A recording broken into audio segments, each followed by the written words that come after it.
What's up, everybody? Lil, thank you for the tier 2 sub for 11 months, and enjoy the lurking. Thank you for sharing that. And Tanya, Vol, and Cello, nice to see you all. And Lemur, what's up? We have oh, also, geez, I thought that was Tanya's name, just based on the color and the length of it. Kuro, what is up? How are you doing? And Zelda's Kitten, nice to see you. The question of the day today is slightly different. Not on the face of it, but what it's potentially going to be used for. So if you do, well, question of the day, you'll see it, and I'm going to ask this on Discord and Twitter and stuff like that too, but I'm curious in as much detail as possible, or as many examples as possible, essentially what, as a viewer on Twitch, and specifically here when it comes to the music on Twitch, what you see as valuable about it, what you like about it, maybe even what you don't like. But this will be potentially for a future series of presentations on streaming music.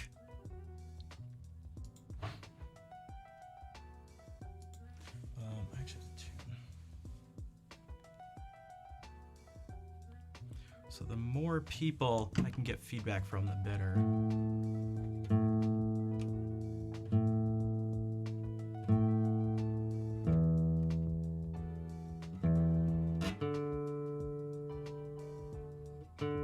Hey, what's up, Gooey?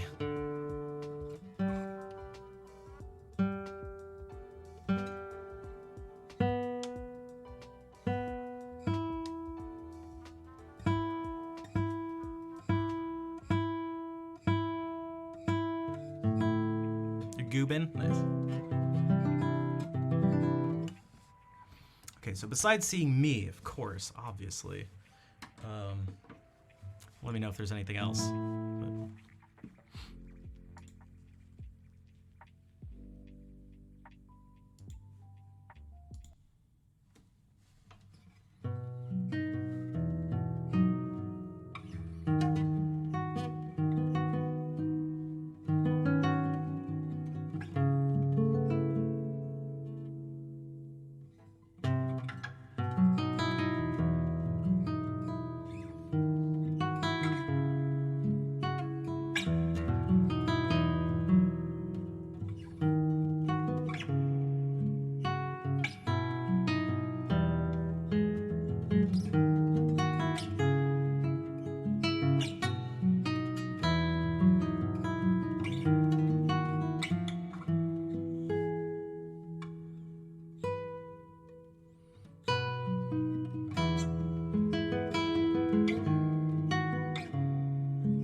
post it in Discord, yeah. And hey, Tori, how are you doing? If we ask for a song in a certain key, I mean, I guess maybe in a certain. I guess it's a little different. Yeah, I figured I'd at least mention it so you can think about it maybe as you're watching too. Ideas will pop up in your mind, but we'll see. There's no rush right now. This is for something way farther down the line, but I think it'll be good to. There's no reason not to start thinking about it now.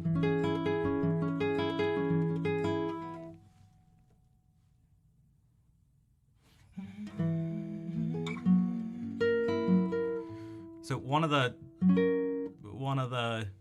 songs while the stream was starting up did this, and I was just curious. It was kind of just in my head, so I'm just messing around a little bit, but.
Thanks, Tori.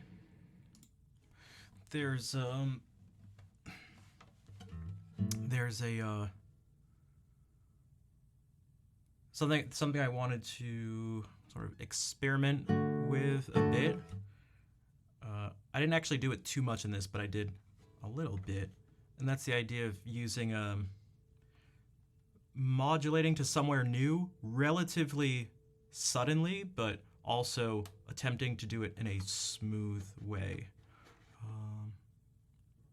Thanks, everybody, and thanks for the claps. Also, what's up, Koala? What is this about song requests? If you type !! request, it should tell you. I tried to bring it back in some form. I saw an interview. It was from a couple weeks ago, but that's relatively recent, all things considered, with our favorite Jacob Collier, and he was explaining something he was doing, actually while sort of reharmonizing some songs that he was singing. Kiana, what's up? Hello. And Liquid Jasper, good evening. What he did is he was playing Can't Help Falling in Love with You. And falling in love.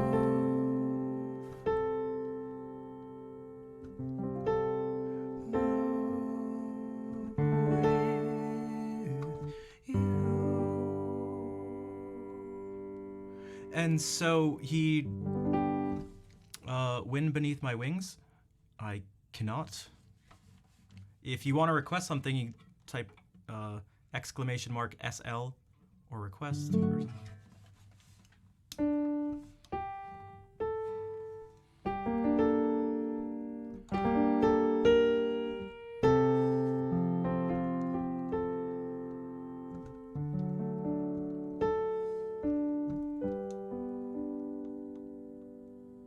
so we went from F major to G major, which is a pretty big jump.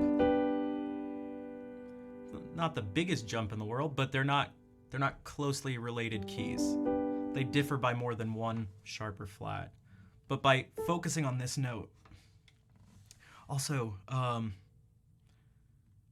think I like pulled a muscle in my chest on my left side or something a few hours ago when I was doing something with this tree, which maybe means I'm an old man.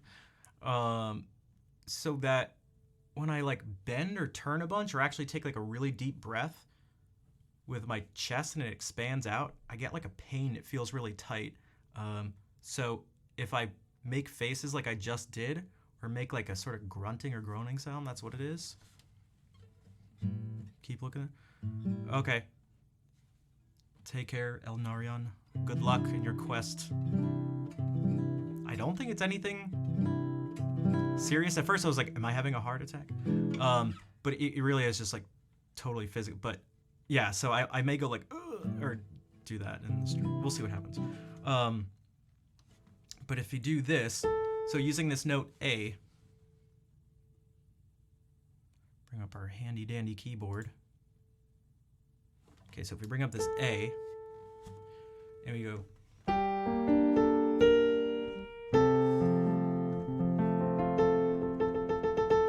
this is part of F major, but then it's also part of D major.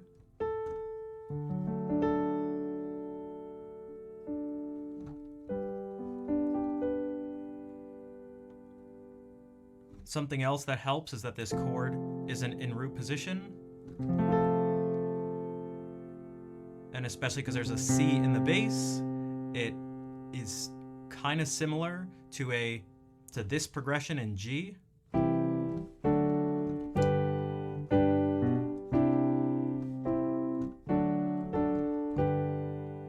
So we go.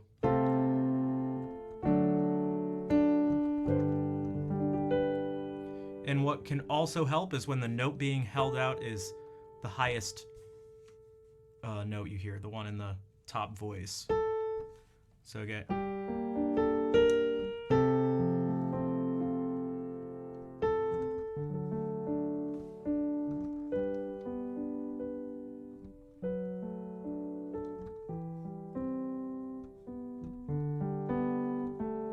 What's up, Captain? Thank you for the 51-month resub. Damn.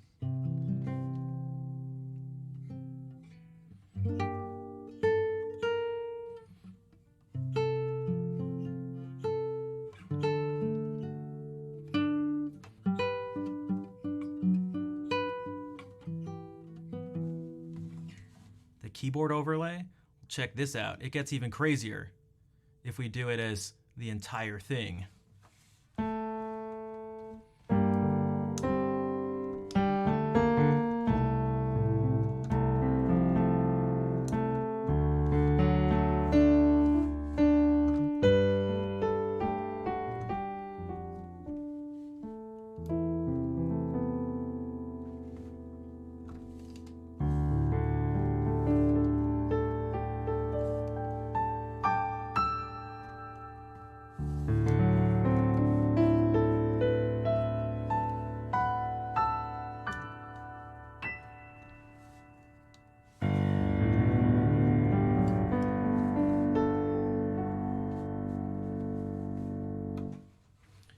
There's actually a whole bunch of different overlays you can switch to, and then you can create your own too, but yeah. So maybe we'll use that more a little later. Juan, how are you doing? Hello.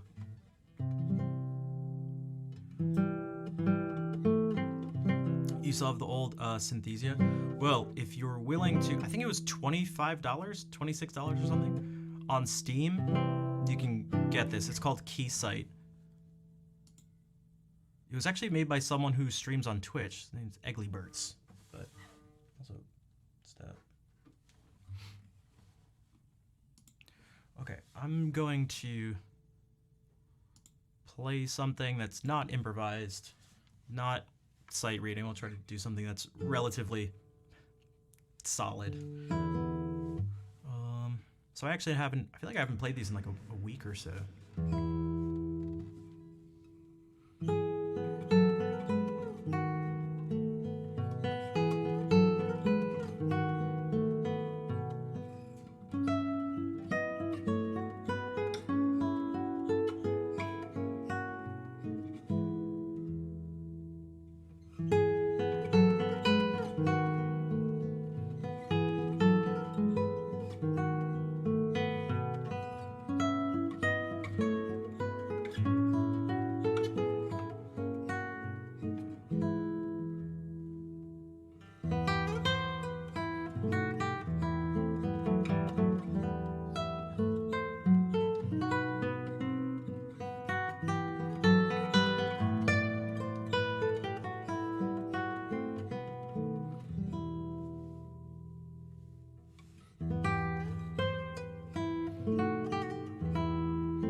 Brian, how's it going? Nice to see you.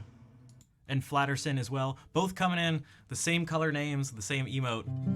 It threw me off in my peripheral for like a split second. But also that was the Classical Guitar Classic Lagrima, which gets paired with another Tarrega Classic Adelita.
you also get passionate about the things that you annoy you.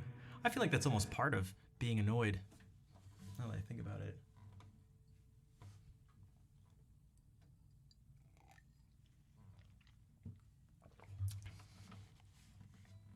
Thanks for the claps. Maybe we can do this little Tariga study too. And then maybe compare it to this. Well, yeah, okay. So here's a study in E minor by Tariga.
Short and sweet. There are a couple tricky things, but if people ask a decent amount what a good song would be to when they're kind of first starting out with guitar, and that could definitely be one of them. It's one of the first ones I learned. So Captain Moonscar, how are you doing? And Koala, good night. Thanks for coming by, hanging out for a little bit.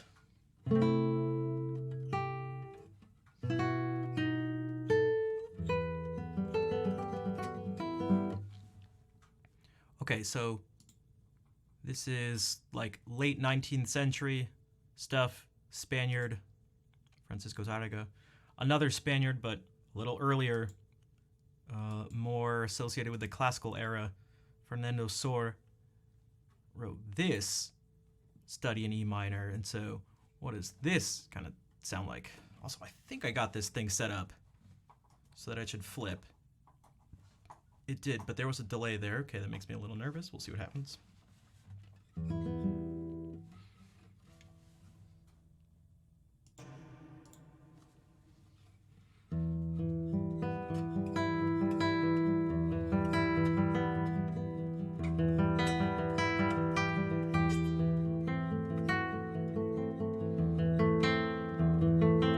Oh, that might be...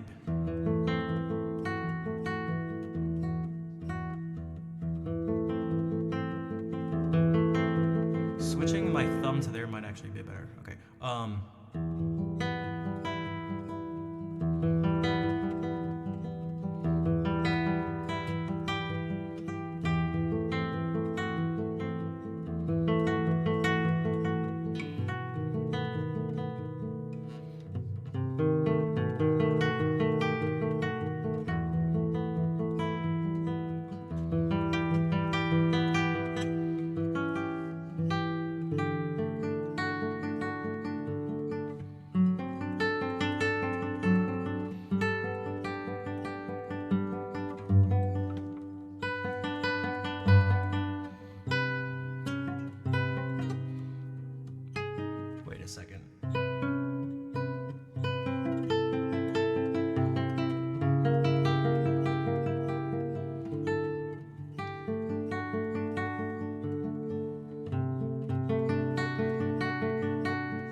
So those facial expressions were actually just me playing and responding to the fact that I feel like this should be a lot easier than it is, but it's not turning out that way. Also, Samok, welcome in. And Bleeding Scarlet, thank you for that 13-month resub. How are you doing? Also, if there's a song you'd like to request, let me know. Although I did pull a muscle. I think. It's gotta be. But...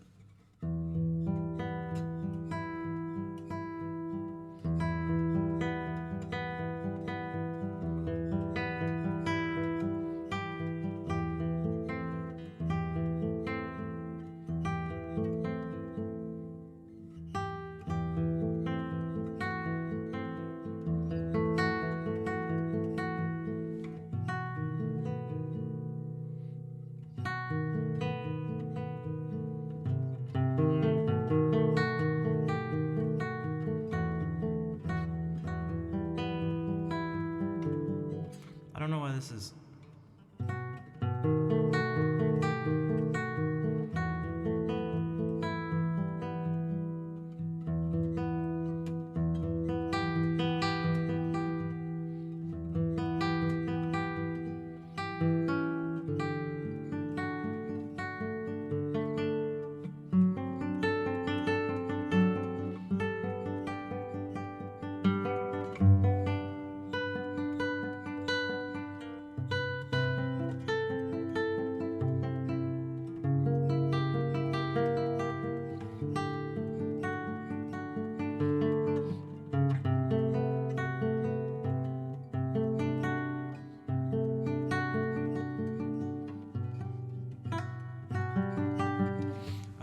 yeah. Cool, chillin', thanks for the offer. No problem. TV, it has been a long time. How are you doing? Here, I'll do something else instead of reading this, because who knows how this will go. And I don't want to hack through something. I don't want to hack through two things in a row.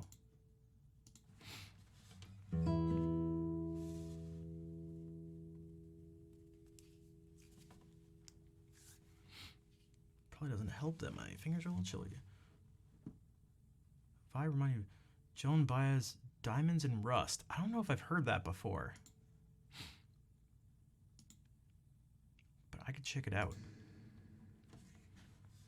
Okay, let's do this Barrios thing.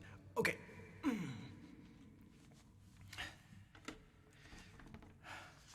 I should have saw that one coming. Pulling, well, for the other arm, doing this in like that. Been a rough couple of weeks. Waking at fires to stop. So you can't stop by American streams much more. Gotcha. I was like, to stop by on more American streams. Like, damn, that's dedication. As an artist and activist, you absolutely love her. Well, if there's... What songs would you recommend? Also, if you wanted to put something in the Discord, it'd be easier if you wanted me or anyone else to check something out. It'll be difficult for me to remember on stream. How am I? I'm all right. Just, besides having my chest hurt strangely. Hello from France. Bienvenue, Star Knight. How are you doing?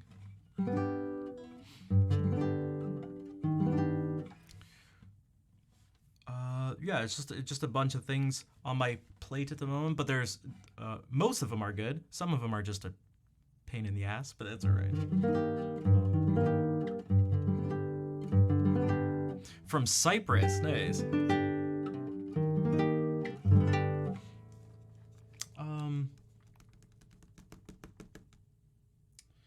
Karina was from Cyprus.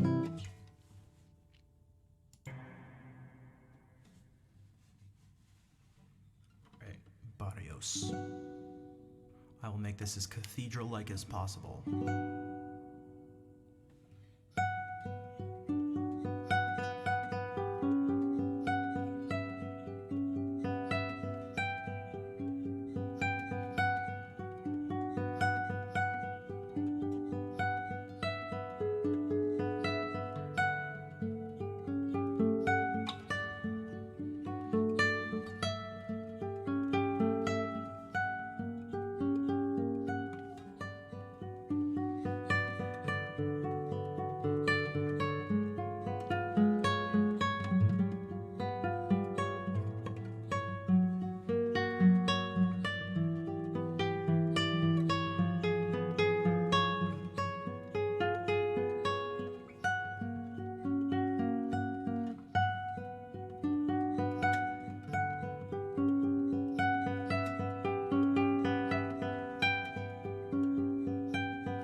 Sud de la France.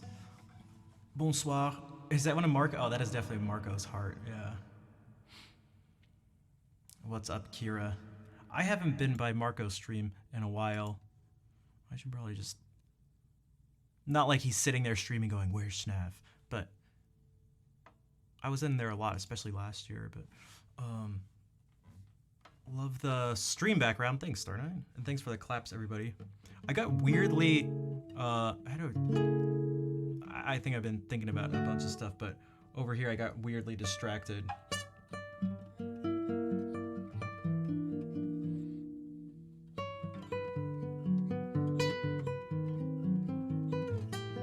We went here then. And I missed this.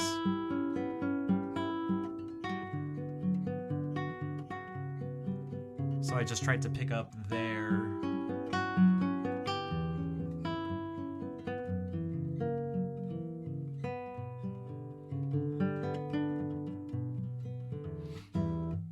The content of Marco, yeah, he's great. He's someone who I would have liked to have hung out with at like a Games Done Quick event or something at some point, but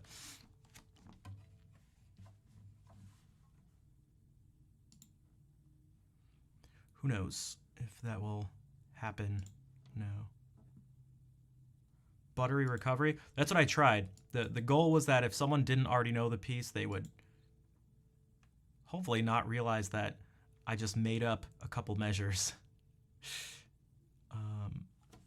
3 whole notes, spreads, and bass line over melody. Yeah, there's some of these are tricky. This one, some of them you have to really think about specific movements. The order you're gonna put the fingers at, like all sorts of stuff. Take a whole bunch of things into consideration with ultimately the thing guiding you is how does it end up sounding in the end? And not so much are the notes held for the perfect amount, but it's like what ends up, considering everything involved, what gets you closest to what you're trying to achieve musically. I actually,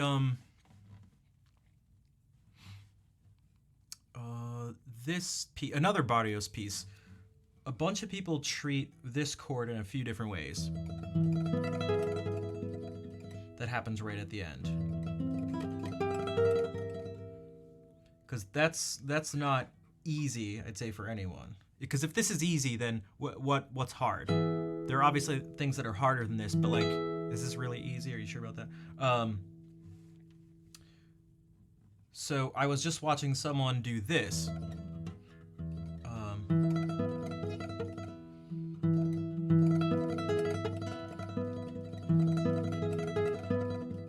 And I was like, man, would I rather do that? Because what that person is doing is keeping all the pitches exactly the same.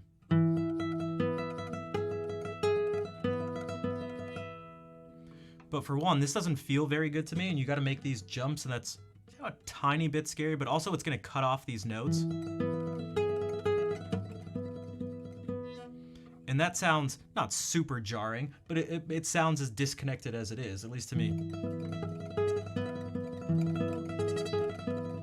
I'd rather give up this note being in this exact place and have it just go down an octave. And then everything can be, because I want to prioritize, when it comes to the sound, I want to prioritize these things ringing out.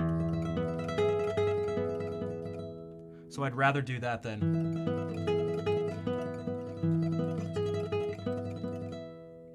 I saw someone recently do this, because that's the same pitch as this.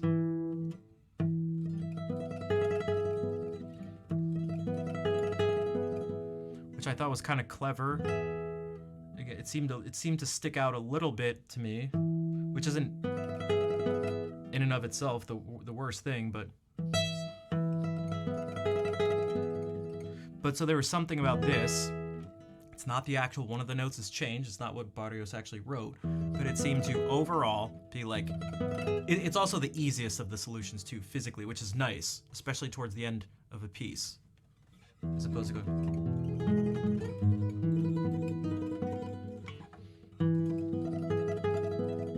I'd rather not have to like. I'd rather not have to do that. Instead, if I could go.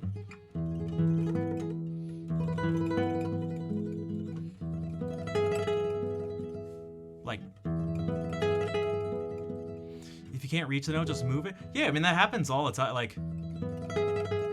Is the way I typically play considered the standard way? Nope. I hadn't seen anyone do this. I just decided to do it one day. It just like. It just popped into my head one day on stream, actually. Hey, Wolfric, what's up? Most people just do this and go like...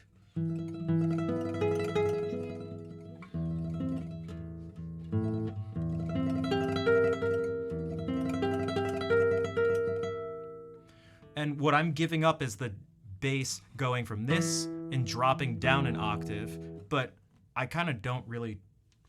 I don't care. No, it doesn't...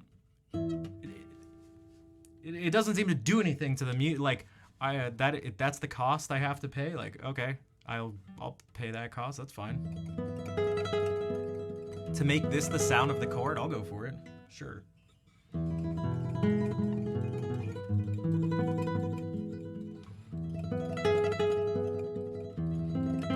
Whoops. I don't care what. Okay, sure. There's my goal is not to try to be, I don't know, I'm not, this isn't like a research project. Like I'm not trying to present, I'm not trying to give a presentation that's supposed to be like, this is how Barrios would have played this piece. Barrios being the composer. I'm trying to do what I can with it. And also, music isn't that serious. It's like, I don't really give a shit. Like, to be totally honest, like, I'm gonna enjoy this less. Like, I'm just gonna worry about it, and it's gonna feel dude, I don't think there's enough time in life to worry about that. At least for me, I can't be worrying about that. I just can't be caring about that. Like,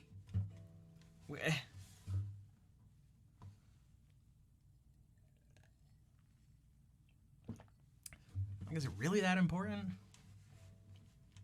I'm serious. It's like, what? All right. Oh, okay. All right. Blasphemy. Exactly. It's like, I guess. I don't even. Okay. It's like, fine. Because you got to do it sometimes. If the music ends up working out better, who cares if it's right or wrong? This is not. This doesn't actually matter. This is not. Unless, again, you're trying to give an accurate representation, a super accurate representation, then right and wrong matters because you've brought it into like, you've put a set of rules on it where once you establish those rules, regardless of, how arbitrary they may or may not be, now you've presented an opportunity where there is such thing as right and wrong. But that's not my goal, so I'm just kind of doing whatever. Orifice, bonsoir. We have a decent amount of our French/French-speaking viewers here today. I feel like at least one's not lurking, but especially if it suits your play style and stuff. Yeah, it's like I want to enjoy what I'm playing. I was looking through a bunch of old papers about a week ago. Actually, Brian, when I was looking for the when we talked about Leonin. And the last time I wanted to look at find the old notes, and what I found was my notebook that I brought with me to all the master classes I ever went to. And one of the very earliest ones was with Elliot Fisk, and I wrote down in humongous capital letters with a bunch of exclamation marks, "Fall in love with your fingerings." And I've always thought about that, and it's important for two reasons. One is if we can use this again as an example, man, if you're like, oh God, I don't like the way this is gonna feel, I don't want to, and you're leading up to it throughout the piece, that's like, it's gonna be distracting. It's gonna be something you're trying to avoid, and it's just gonna be a source of negativity, and like, it's not gonna be beneficial to you playing. And feeling negative about it too will also make it, it certainly won't make it easier to play. because it's like, oh God, I hope I don't mess this up, sort of thing. And that's never good. So if you can be like, oh, I can't wait. You probably won't say it like this, but like, I can't wait till my hands are like this. Like if you can do that and look forward to every movement of every piece you play, then that's like great. And so you can find these places where you do not look forward to it and see what you can do about it to make yourself, in his words, like fall in love with the fingerings, even if they're difficult. Now that's just an ideal, and you're bound to find things that are just going to be difficult and they're just gonna suck. And I don't know, that's kind of just what happens. But you can try to have that be part of your approach. So I am totally down with, man, moving over to that. Sure, like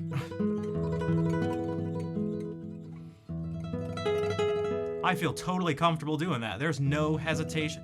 There's no, oh, am I gonna mess it up? And like, maybe I will, but like, man, this is not something I'm too worried about messing up. And so I thought about this just recently because the exact same set of notes exists at the very end of the third movement, so the last movement of this English suite by John Duarte, and I used to dread literally the last measure of a 3-movement suite. It goes,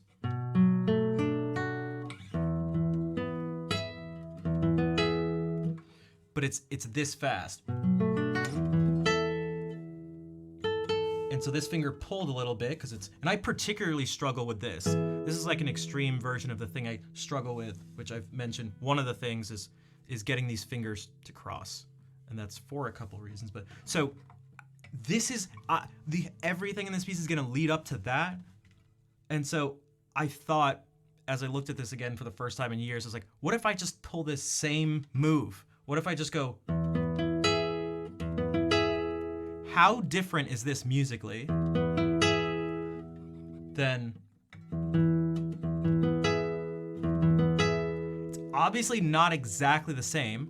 I can hear a difference. If you were to play these two back to back, I'm not going to go, I can't hear a difference. But like, does it achieve the same musical goal? Like, I think it does. And if I can look forward to like, and want to do and give it, because this is marked triple forte too, and just like, again, not that you'll get it every time, but that instead of having to look forward to, because what if you do that? There's like risk reward too. What if you end this thing and you go,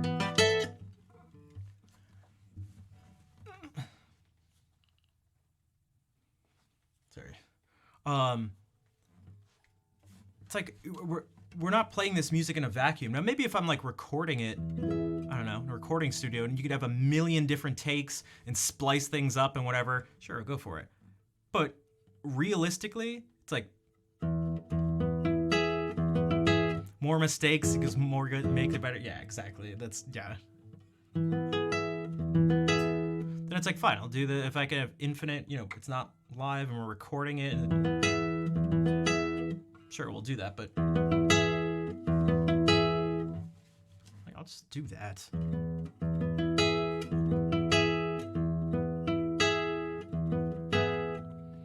Elfin, how are you doing? Thank you for the 5-month resub. Whose cat is that? Sharp Balloons. Interesting.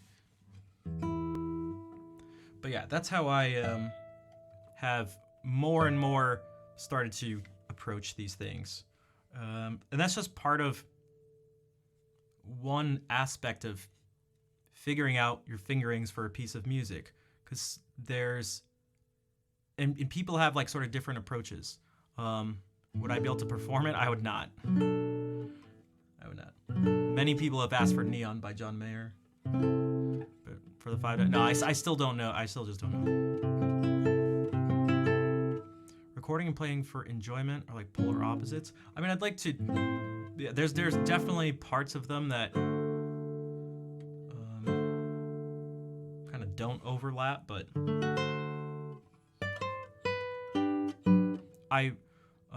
this past year I recorded an hour's worth of music, and I tried to. It's not like I didn't enjoy it. It wasn't the same as. I don't know. I guess I'm not. You know, there's actually part of that. I'm not sure I personally actually even completely line up with, which is the word fun and like enjoyment aren't even actually maybe the first words I'd use when it comes to playing music. Enjoyment is closer to it. Fun is not the thing. There's some sort of satisfaction that maybe gets even closer to it, but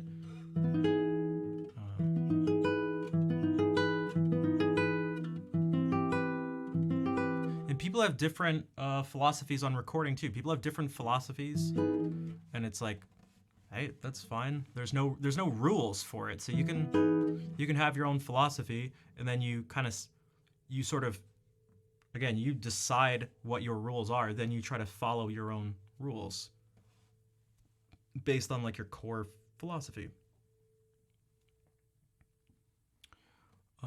Propuesta indecente.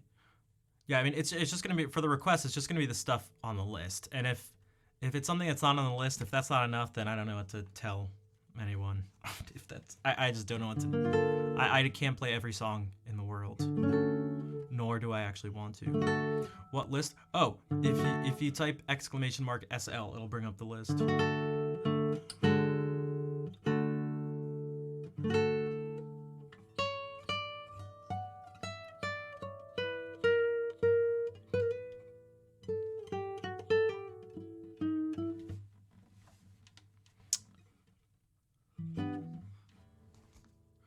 How long have you been gone? I only added it a few streams ago.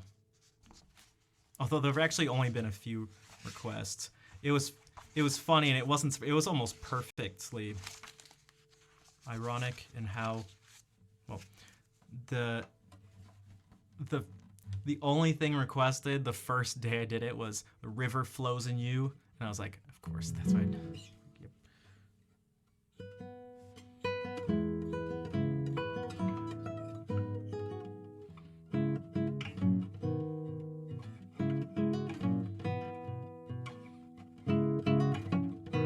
Yeah, like this one's different. I can try to make it all classical. Make what all classical? The song list? Look at the song list. You'll see. So it's like I can take this and go. These two fingers will stay on the same strings. It'd be guide fingers. But it's. You may be afraid to? Like, why? Okay, then I'll tell you. It's all classical stuff that you can see right now. And if I open it up to everything that's on the list, because I have things hidden to just give it control, there will be 300 songs, but...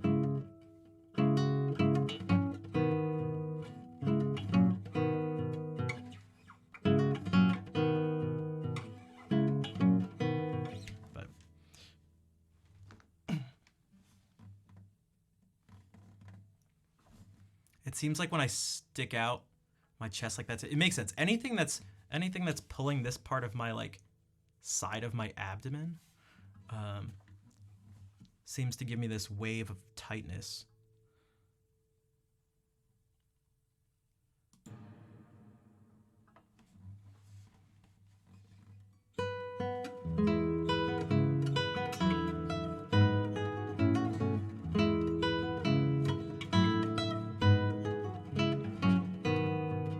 What I should do is I should really prioritize this top part.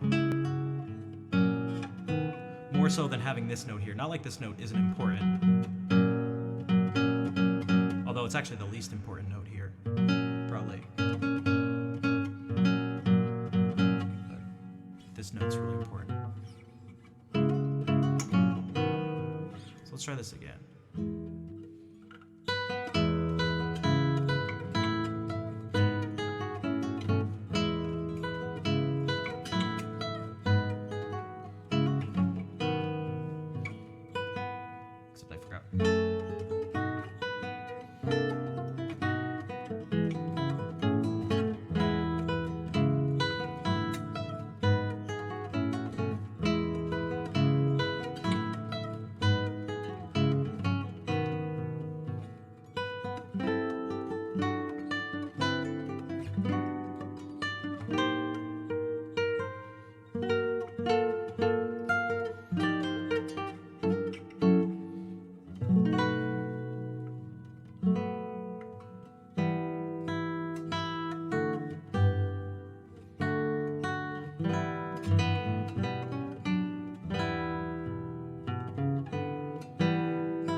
almost now 65 times. I mean, maybe. Oh, that's what you were afraid of, being in love with the song list? Gotcha. Man, it feels so. Wait, what part of the music? What part?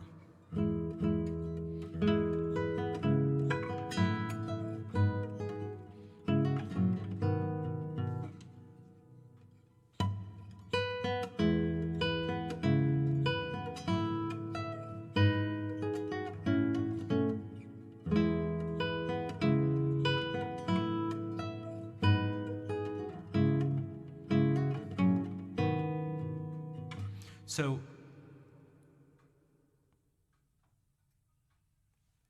I think people need to, oh God, I'm scared to reach over to the metronome. It's gonna like make my chest hurt. Hold on. I can already tell. Hey Jay, thank you for the 11-month resub. It's smoother. I guess so. These are important things to think. These are important things to think about. What your goal is. Also, oh, you know what I need to do? I may have to make it so it's supposed to be if you've just subbed, resubbed, gifted a sub, donated a certain amount. So I should probably actually restrict it by donation. And then if someone has just subbed, they'll be restricted, but we can just, I'm trying to do two things at once. But then we'll be able to just add it on our own. How to send the $5, just any donation. If you go like down below the stream or ! donation, or there you go, fair. Also, fair, I never said hello, but how's it going? Hello everyone, how's it going? Hey, Mr. Leeson, what's up? So what is mentioned here by the composer is that the half note is 32 beats per minute. Now you may go, why is he saying half note? That's because this is in 2/4. And so for one, that's indicate, it actually switches between 2/4 and 3/4, but what he's kind of indicating here is maybe how you want to group these things together. But if we do that, this thing doesn't go to 32, but we can just essentially double it. So this will be the quarter note. So this is what he's indicating.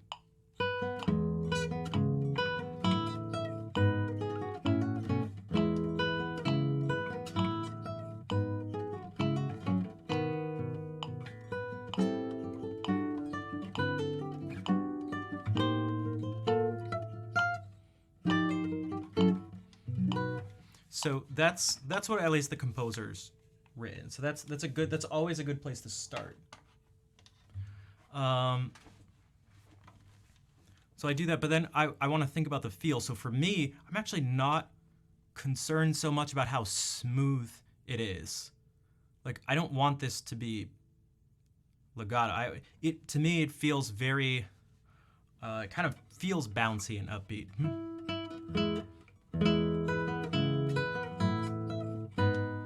I could actually make this held out more, but I kind of like rum dim dum instead of da da da da da. Dude, Jay, damn, dude, Jay, thank you for the $100. Jesus. And Tori, thank you for the $5 for a song. All right. Oh man. All right. You got it. Also, Jay, if you'd like a song, definitely let me know. And Alvin, thank you for the gift sub. And it went to Solid Kush, who's definitely a longtime supporter of the stream. So I always like when the random gift subs go out like that. Okay, geez, so a few things happened. Also, Arcan, bonsoir. All right, let's do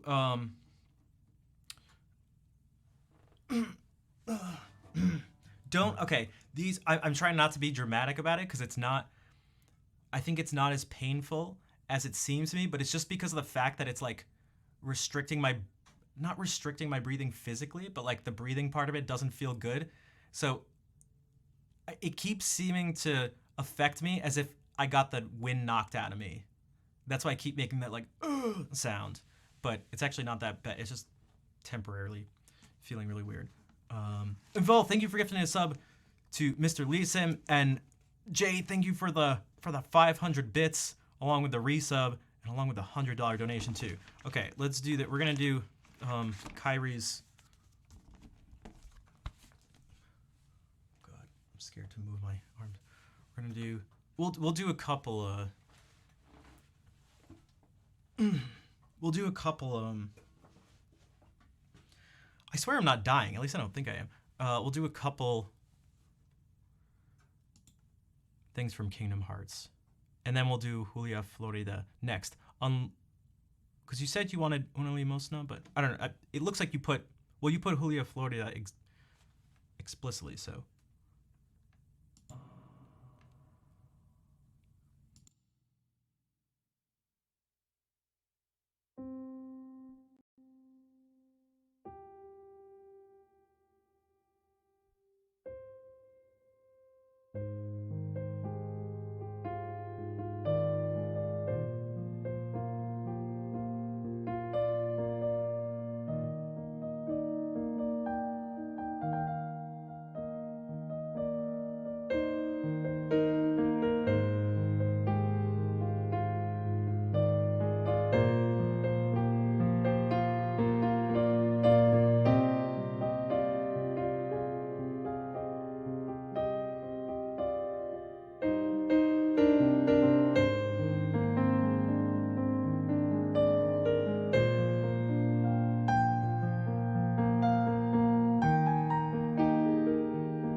Dude, you guys are going off. Jay, thank you for the 1,000 bits times 2.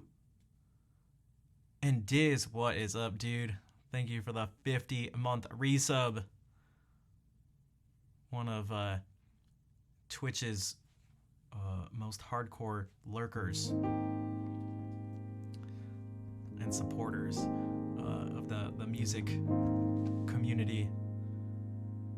And Tangy, thank you for the 19-month resub. What is up? All the people who've just donated and subbed and stuff. If you'd like to request stuff off the song list, definitely let me know and I'll do it. So that was the title screen music for Kingdom Hearts, then into Kyrie's theme, which was what Tori actually requested. But Tori, thank you again for the donation to make that possible. All right, so then Elfin was saying Julia, Florida. Dude, 50 months, 50 beans. I mean, hey, I'll take that. Sounds like good logic to me. Diz, thank you for the $50 too. As you guys can see, all that will help go towards finding a place to live, finding a home for a streamer.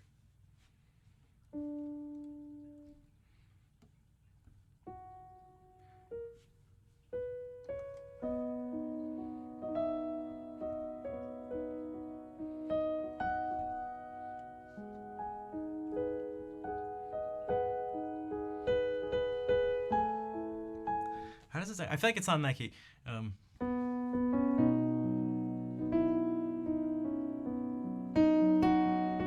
Oh.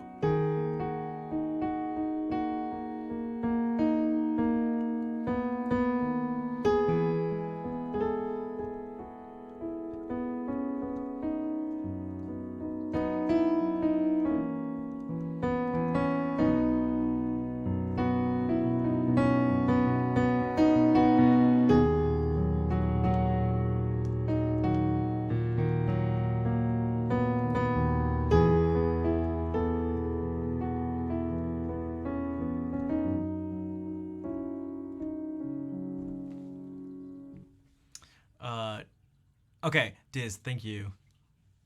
Let's do Julia, Florida. Fart. Right, that's what.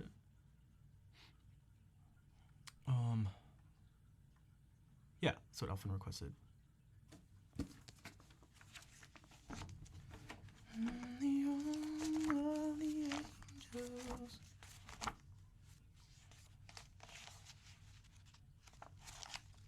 Moved everything around, but it's all in chronological order, so it shouldn't be too difficult. And here it is. And thanks for the claps for the Sarah McLachlan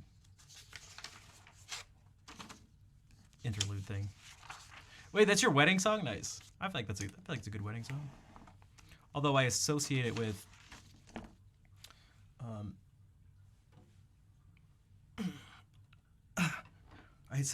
animals who like are missing eyes and legs and stuff, but dude, Jay is actually kind of just on a whole other level. Jay, thank you for gifting out now 10 subs for a total of 506 in just this stream alone, along with 2,000 bits today and $100.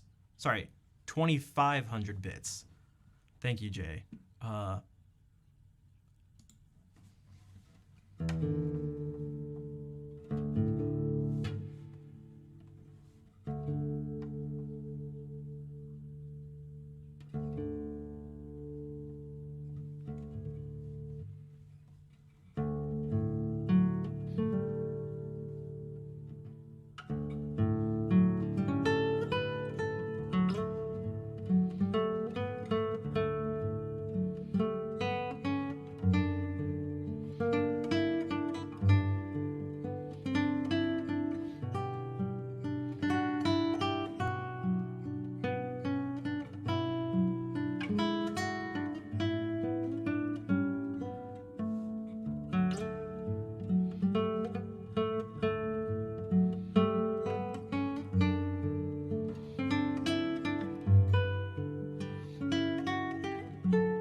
Your internet shows this moment start being slow. Well, hopefully it didn't affect the sound. Um,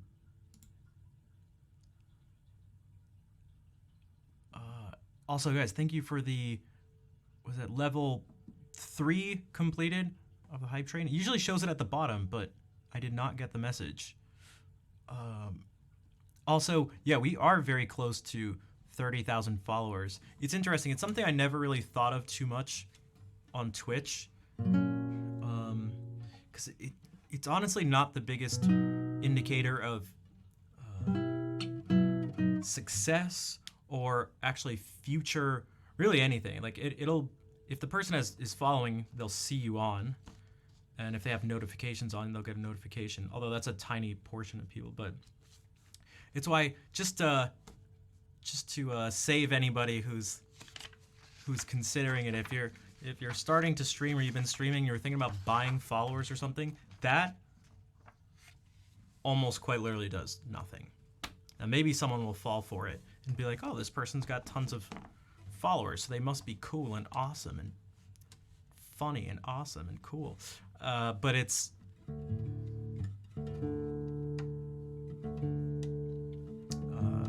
that really actually doesn't do anything.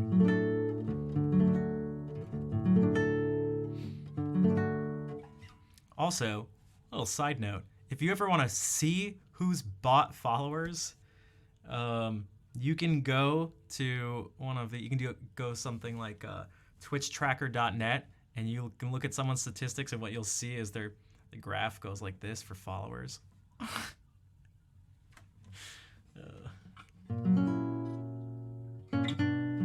But yeah, we are, what's the actual number right now? 29,905, so 95 followers away. Although, man, the followers have been slow recently, to be totally honest. There was actually one stream a few streams ago where I streamed for like 4.5 hours and got 1 follow. But I think I actually ended with a net negative, but that's...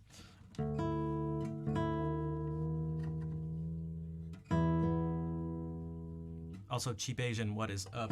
Speaking of lurkers, enjoy the lurk. And Zin, what's up? You got a sub gifted.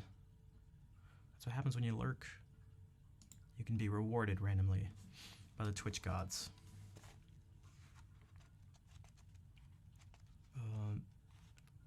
Okay, if we go back to this for a second, this English suite. Yeah. So what I'm going for here. I think I was singing it out right at the last time. It was like,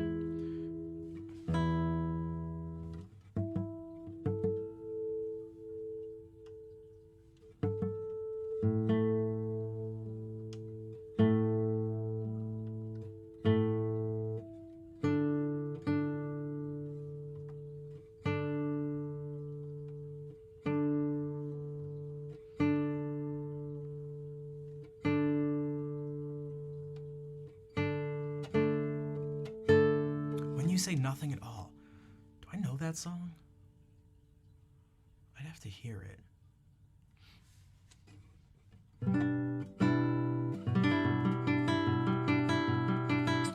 Also, Wolfric says they really enjoyed the ability to turn off the tone warbling effect. Okay, that's true. Maybe I should have said it was actually more specific to. Oh, that's a good thing. And low latency is a good thing. I was thinking about online. Consuming live music online is maybe the more general thing, because I'm planning on doing some presentations at some point in the, I don't know, relatively near future, but I thought it couldn't hurt to start collecting data. Now, there's nothing stopping me. Okay, so this, if I want it to be like,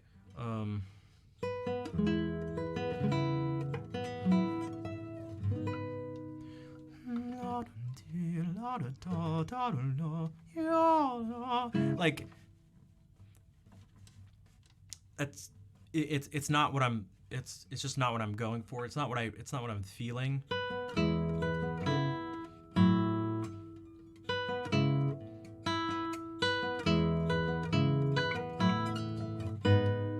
So again,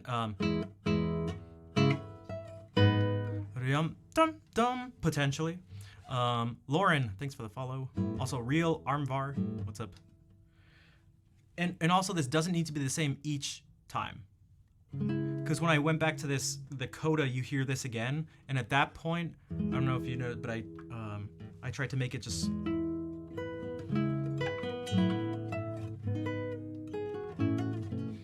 It actually became a little quieter, a little more connected, a little smoother, like the.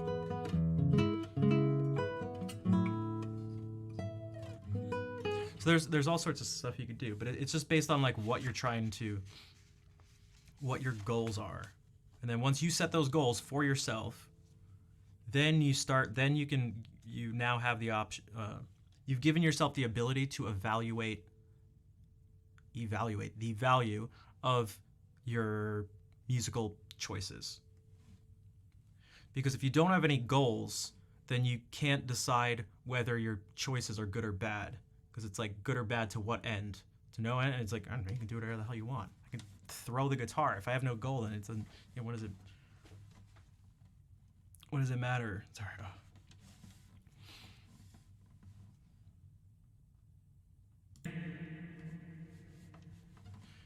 What if I have play songs? Yeah, I mean, so it can also lead to. It can be a little tricky because then when you go like, oh, there's nothing that's right or wrong. Like what? Yo, Cal, what's up, dude? How are you doing? That's all right. Shanf is the most common typo of that name, so it's all good. So what I try to do is I try to go, okay, what is things like, what is the composer at least asking for here? Like we can start there. I at least want to consider it. I at least want to try it out, give it a fair shot. Can the Mortal Kombat song? Unfortunately, it cannot. I appreciate that. Jay, thank you for gifting a sub to Cal. Thank you, Jay.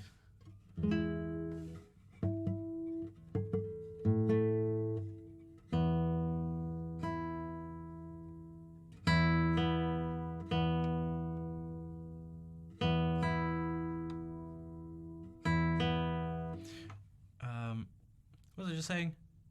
Had to do with. Oh, so you can like start with what the composer's saying. You know, like we looked and went like, oh, what is the metronome? He put a metronome marking, so what is that?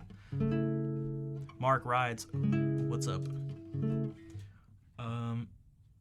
You can look at the name of it. So this one's folk song, con calma ma espressivo. Quarter note is 66 beats per minute. We can think about all this stuff, and then you can inform yourself through other means by listening to as much music as possible. You can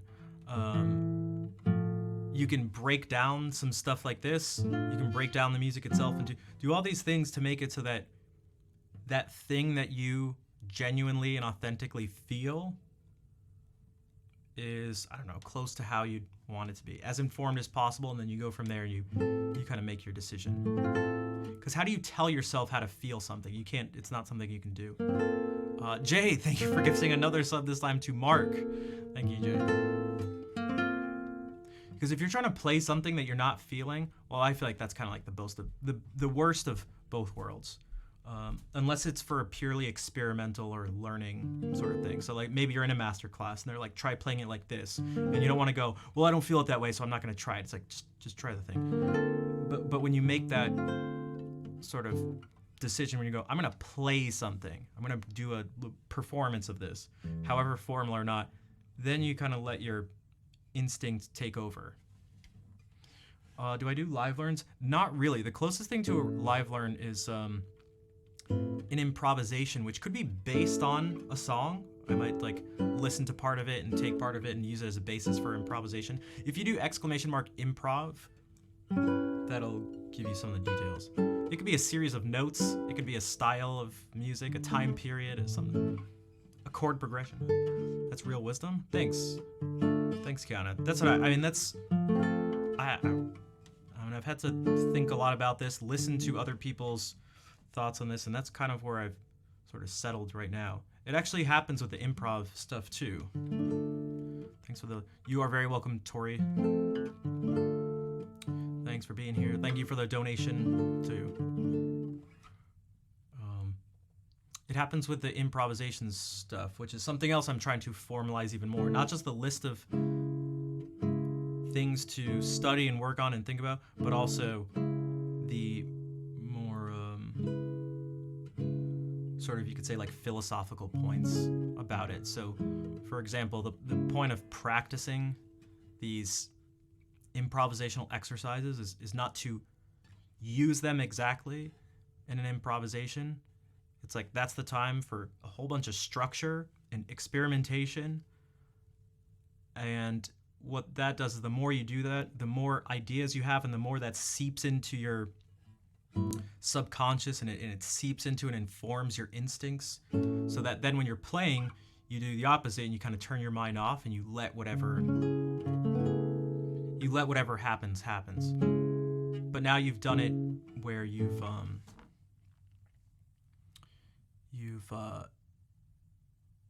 given your instincts some training, I guess you could say. Jay, thank you for gifting a sub to Kiana for 509 subs. Also, hold on a second. Okay, wait, I'm gonna have to do this. I was gonna wait till after the stream, but let me try this. I may have to. Yeah, I'm gonna do it this way. 1 second, which Jasper might not be the happiest about. Because I wanted to. It should be. Unless I'm missing something. And Jasper resubbed earlier. Yeah, so it should be. Unfortunately, there's just no way to actually perfectly do this. The bot doesn't have the abilities. It's if you've just subbed or gifted a sub or donated $5 or cheered 500 bits, which is the equivalent of $5. But maybe I should do this. 1 second. We should probably do it like this. We can plug Jasper's ears.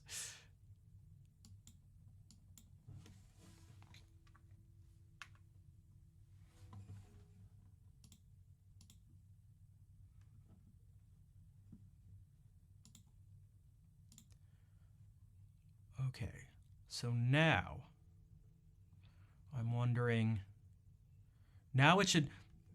Yeah, this might be better, but now it should make it so that no one can.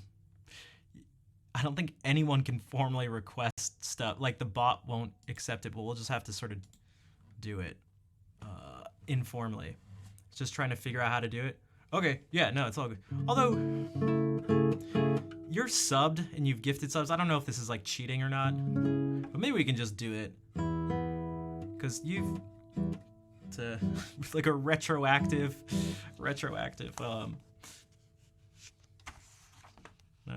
No, we're doing it. Now we're doing it. There's no turning back. But actually, I also haven't played this in forever, and it's a nice little tune. It should be fine. It's fine.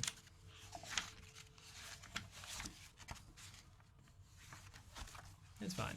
If I can find the thing. I swear it's over here somewhere. If I only knew when Giles Farnaby was born. Okay, there we go. Giles Farnaby. So now we've jumped back to some Renaissance stuff. I haven't played this in a bit.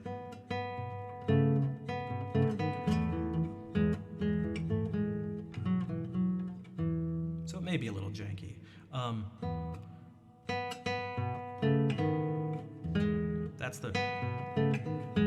That's the move.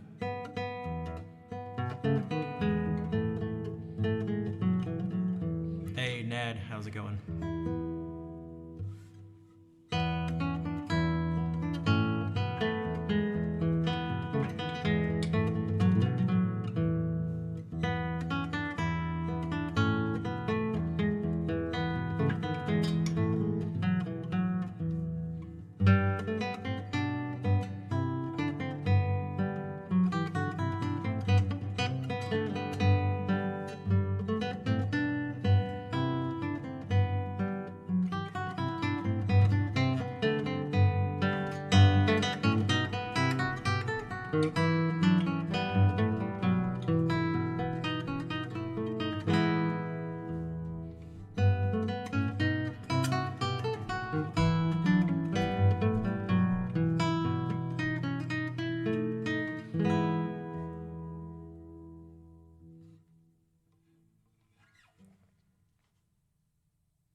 See, wasn't so bad. Wasn't so bad.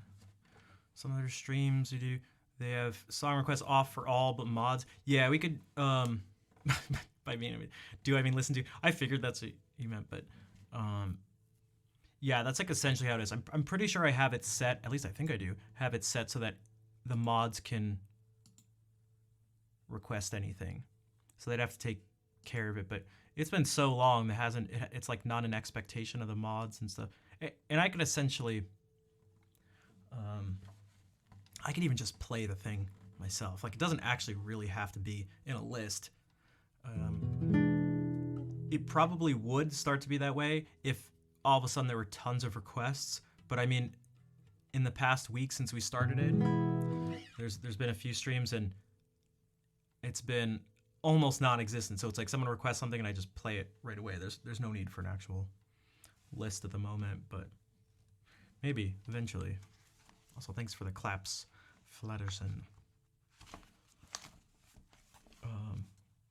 Yeah, so if we go back to this for a second, so now we go, okay, like folk song. And how do we want this to sound? I swear there was something,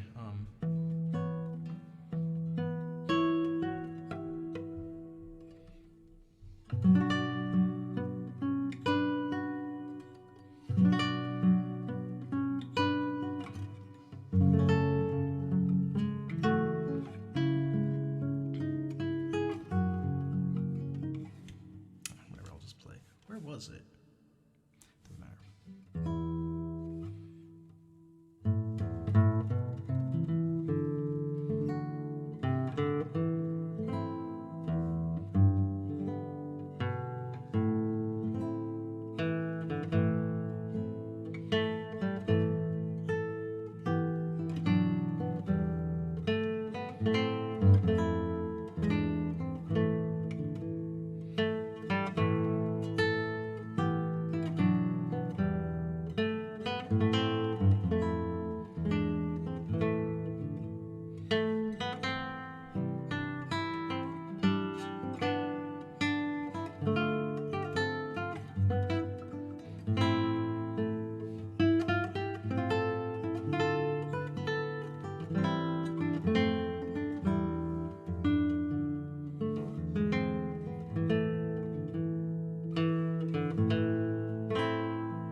thank you for giving out another sub, this time to Nad.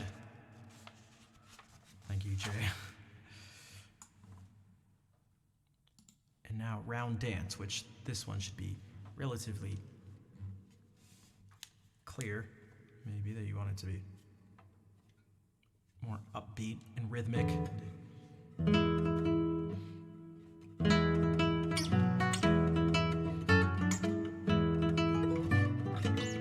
I was gonna do this one memorized because jumping around like that while not looking is a little difficult.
Was that chord we talked about at the very beginning of the stream. Hey, Erwild, what is up? And Riverlaw, nice to see you. Wait, Koala, didn't you go to sleep?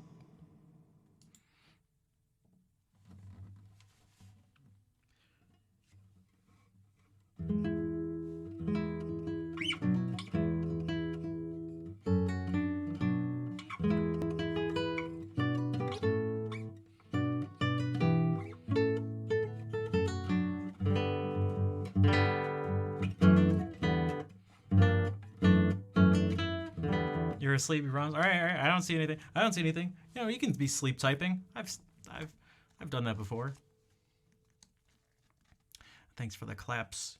Yeah, so these, I haven't looked at these in a while, but this one in particular beat, it actually shouldn't be too difficult to memorize. I mean, so much of this, it just goes by really fast, so it's not actually that much, and it's relatively repetitive. I wonder how you say this name. Because it's like, is BL? Is that one thing? But I feel like Soris is together. But I don't think it's by L. Maybe by L Soris.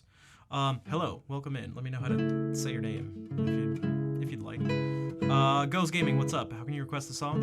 If you type !SL, it'll give you the instructions. Jay, thank you for gifting a sub to potentially Bael. Maybe is how we say this name, but.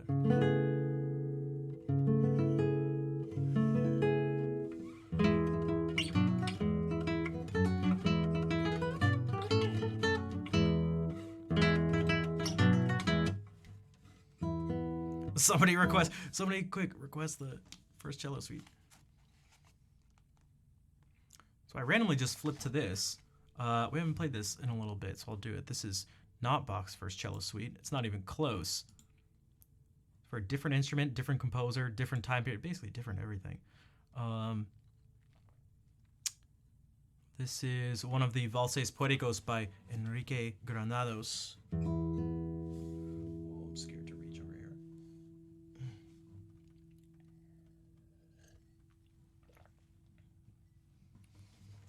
It's like an anti-segue. We segue by talking about how none of it is connected. And through that lack of connection, it itself is a connection. I don't actually mean that. Okay. How does this one go?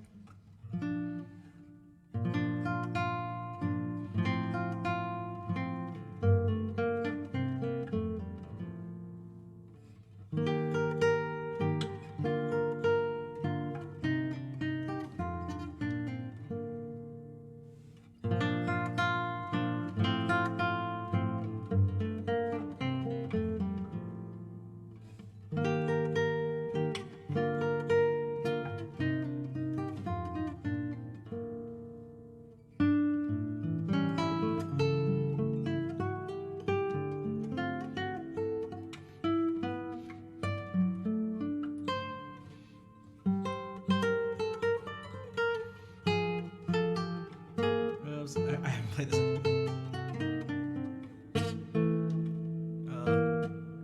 Maybe I should actually look at this. I haven't looked at this in so long. I can't.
Thanks, Flatterson.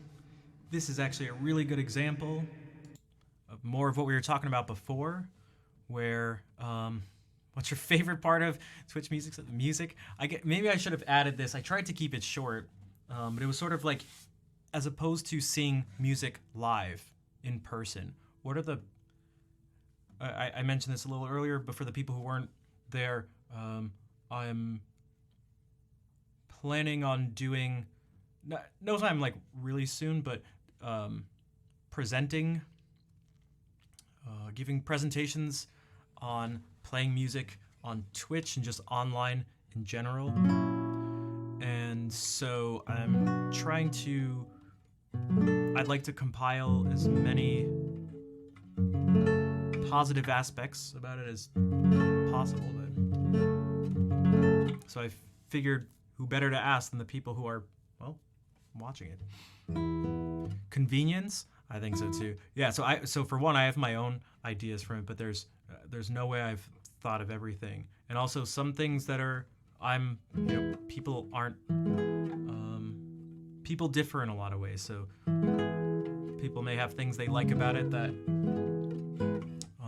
other people don't maybe care about. Like anonymity. I think some people may like just being able to go and see something and not be around people. Maybe something like that. Is there anyone who feels like that?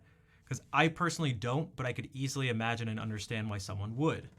Maybe someone just doesn't like crowded places or going out, so they're like, I can listen to music. No one sees me. I don't see other people. I just sit here and do that.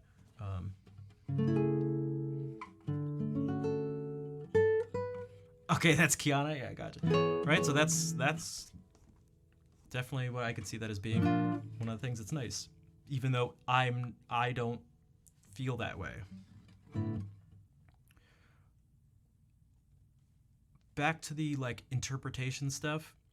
This, I'm well aware that I'm not playing this right. I am not playing it based on how it's intended to be played. Max, what is up? How are you doing? This says Allegro Humoristico. So it should be relatively upbeat. It's marked rhythmic. It's marked double forte. Everyone I hear plays it goes something like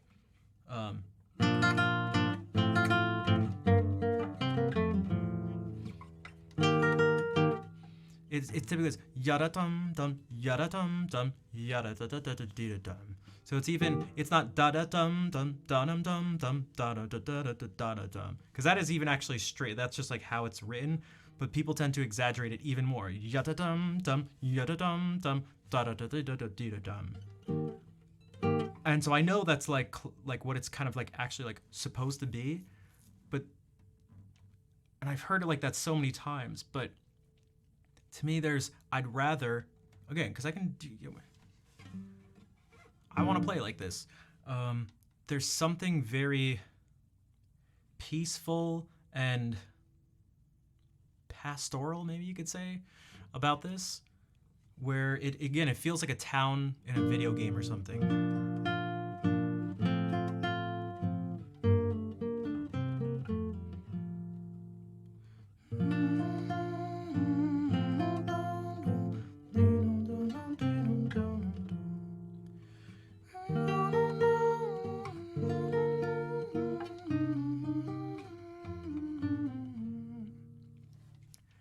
So I want to do that. I want to do that. What am I just never gonna play? Like, it's not right. So that sound can never exist, because I can't even write my own song. Because I would just be essentially plagiarizing this. So it's like, okay, because I've heard that sort of in response to these types of approaches. Like, why don't you just write your own music? It's like, I could, but like, what do you want me to do? Write the exact same piece and just play it differently? It's like, why don't I just play his piece, because it's definitely his, and just be like, yo, like, let's have this sound exist in the universe.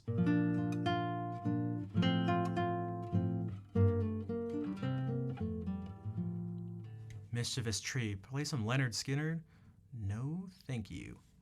This, I feel like that was implicitly... Oh my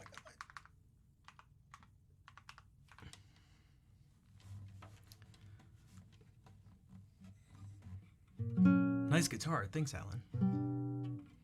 So how's it normally played? Well, for one, it's normally... He was a pianist, and he wrote this for piano. But people typically go...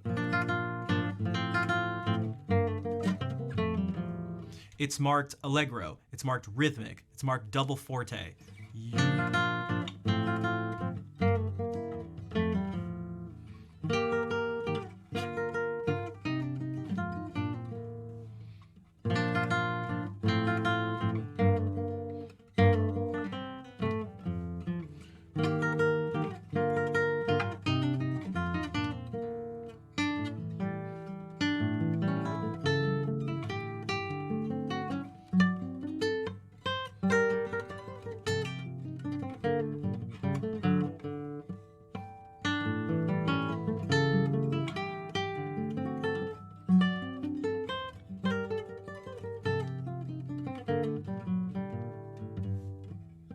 But there's just something, I feel like, again, I want that, it just feels like I'm in a little village or town or something.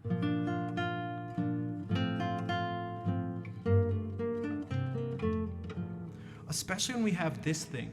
This isn't always this way, but this.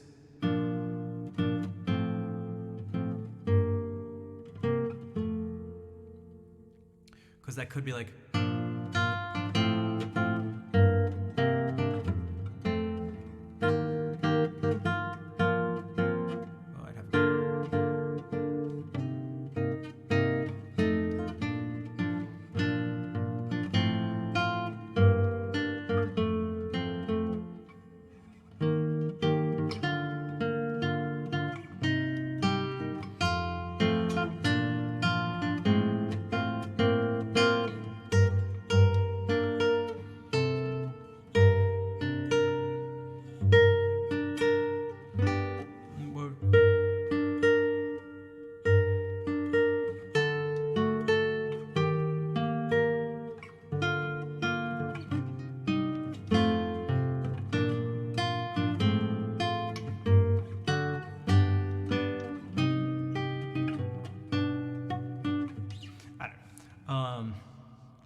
Get the hell out of it. You remember when some politicians played Among Us on Twitch? That was ridiculous.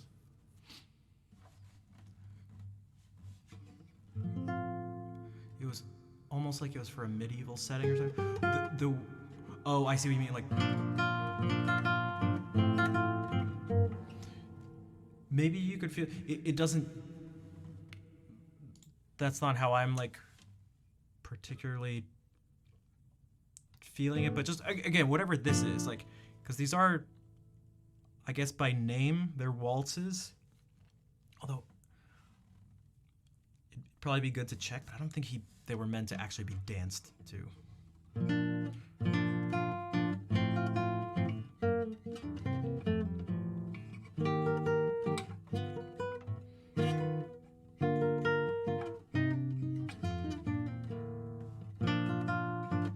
But this is clearly a more rhythmic dance-like thing, but you kind of like, I mean, I do too, but I'm acknowledging that one of the things I think is important is that I'm acknowledging that it's not, if you were to call something correct, which I'm not even a fan of, it's certainly not that. So it's not like, yeah, but I think it should actually be this. Like, I don't think, it's just what I'm doing. And it,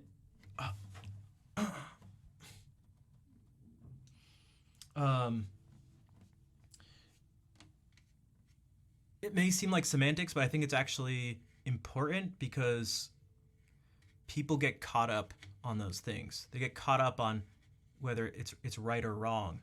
And so I feel like you can essentially resolve that, have that issue not even come up if you go, yeah, it's not supposed to be right. I know it's not right. I don't, like, it's not right. Now, like, yeah, you're right. It's like, I'm going to keep playing it that way. Like, and what do you...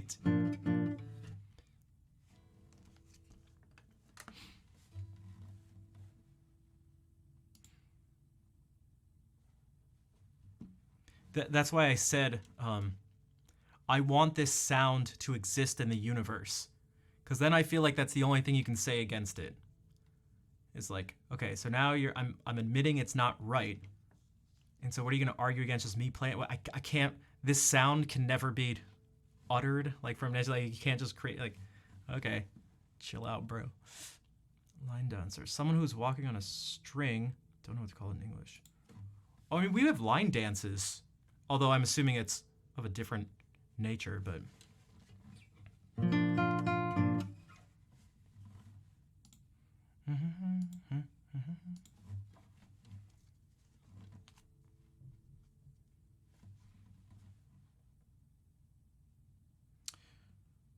What was I gonna do? I swear I was gonna do something specific, but whatever.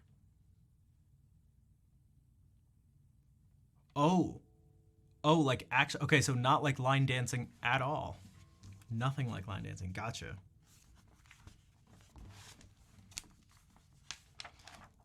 It changed the whole movie. Yeah, for sure.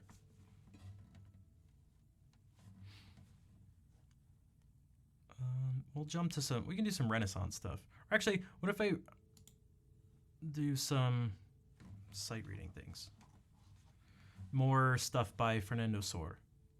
Spanish, classical, la guitarra.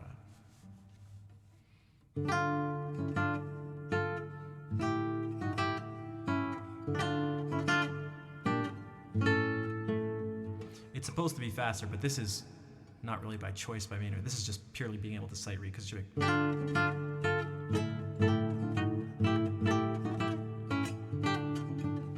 that's just too much for me.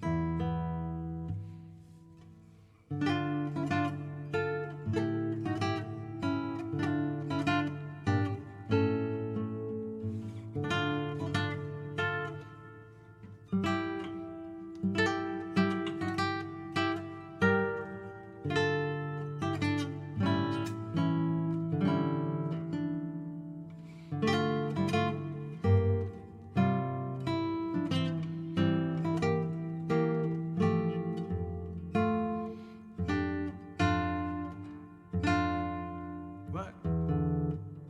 Yeah.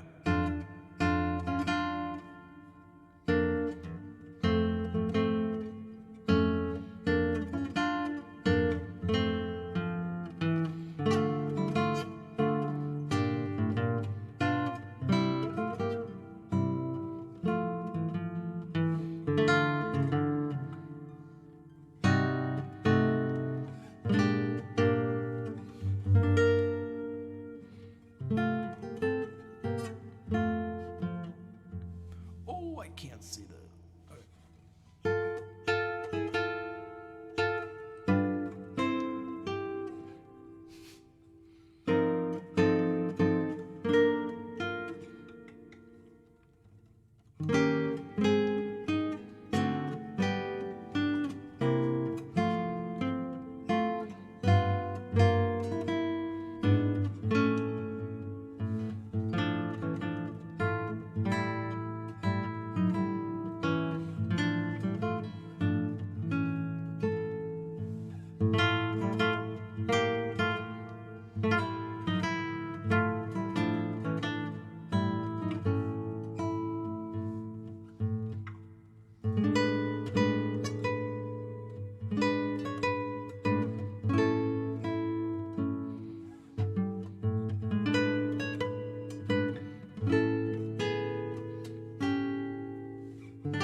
That could be cool.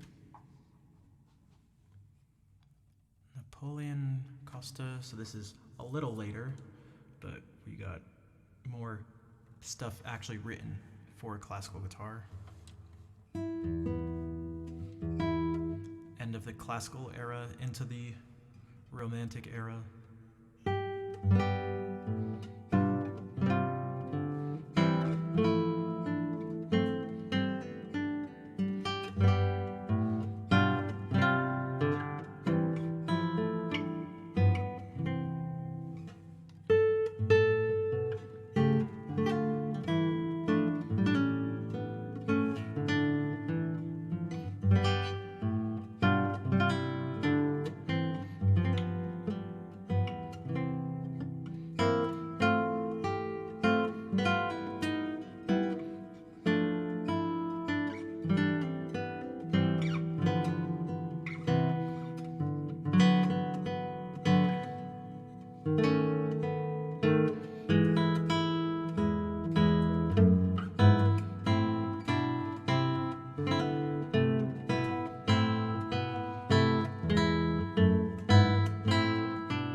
that was a song that exists in the world. Would this be possible to read?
Oh geez, what note is this? It's covered up.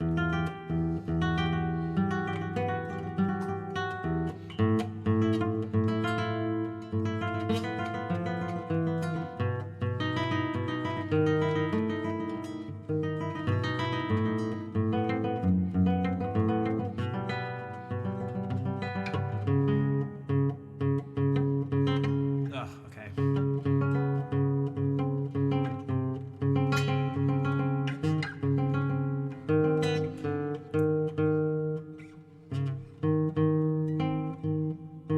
C double sharp.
This is too hard to read with this.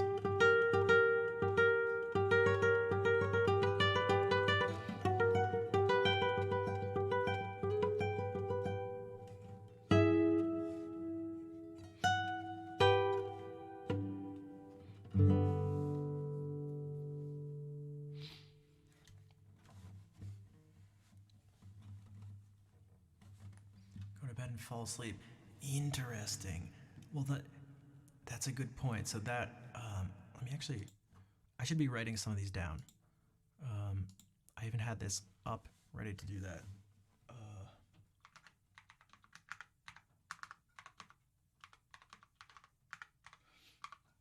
That's definitely something you cannot do if you were to go to see music live. I guess technically you could fall asleep while listening to it, but you'd have to wake up at some point.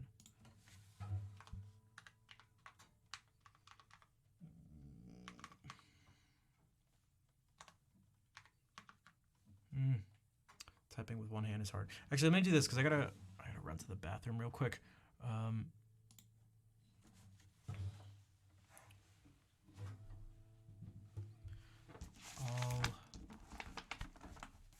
be back. I'll be back for just a couple minutes. Dude, I hope this is like... Yeah, because I can't feel anything, but whenever... I think that one was because I had to hold up this relatively heavy binder of music. Yeah, I'll do this. I'm gonna run for just a couple of minutes, but I will be back and I'll play more music that you can potentially fall asleep to in bed.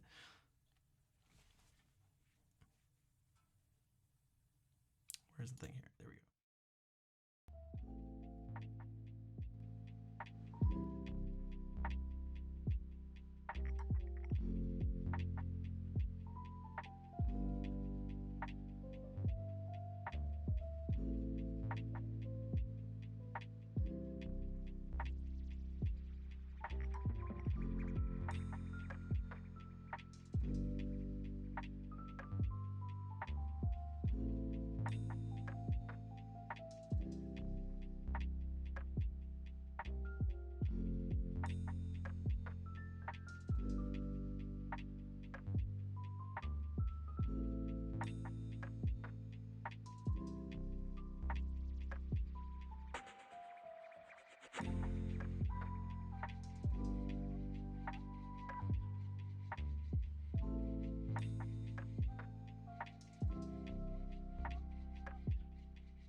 I think this is like something closer to like a muscle spasm or something. I think I can feel the muscle when it tenses up.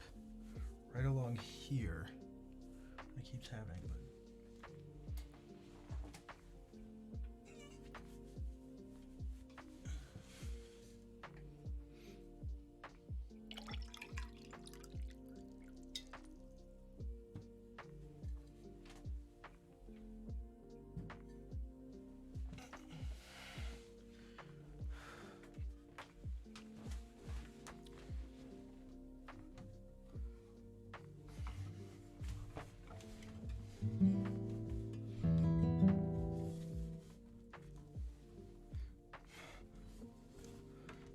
mentioned the cello suites a moment ago. We can do some of that. Or at least some Bach. Actually, we haven't done this as recently. So this is some violin. This is music he wrote for solo violin.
2 pieces by Bach, actually 4 for violin. And I added very few notes, so some of these were actually what you call quadruple stops, meaning 4 notes. So in violin, it's like single notes, then you have double stops, 2 notes at once, triple stops, and then you could have quadruple stops. Cool List Flower, hello, how are you doing? Okay, thanks for the claps. What about some Renaissance stuff? Maybe we can take a look at our good friend John Dowland here. And Tarleton's Resurrection, a song dedicated to a clown, a famous clown.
Hey Nico, how are you doing today?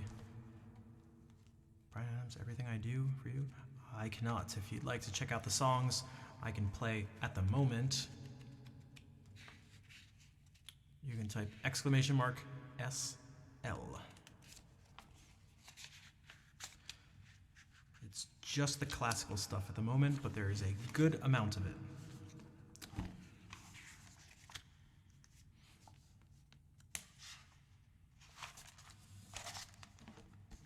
These are some anonymous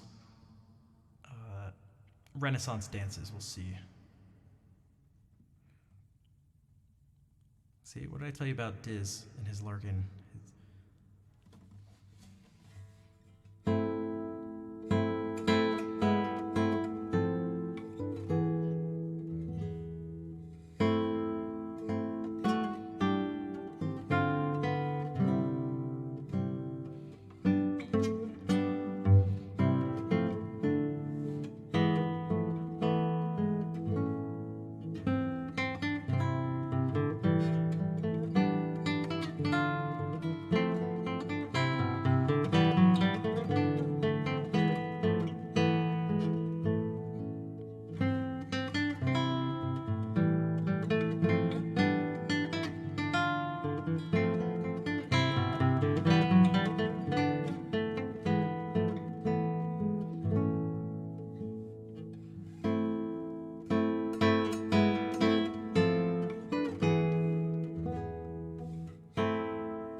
just a Pavon and an Allemande. Don't know much else about them. I can make some guesses, but all we have is just the name. Hope you're cozy and warm. Thanks, Jade. You as well. And thank you for the 27-month resub. Classical piece. Yeah, they're literally just all we have. It's anonymous, and then we just have the title of like what type of dance it is. So Pavon is the first one. The second one was just an Allemande.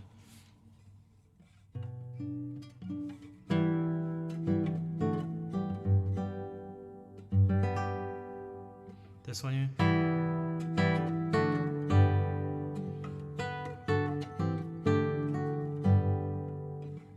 Yeah, I don't know.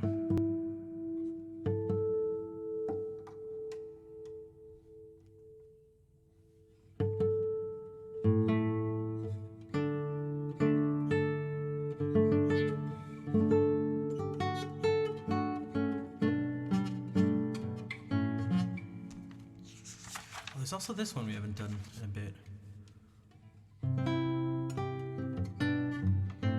Again, it's anonymous and only has a name, Entree, which would... I've only encountered those as something that would start off something like a suite.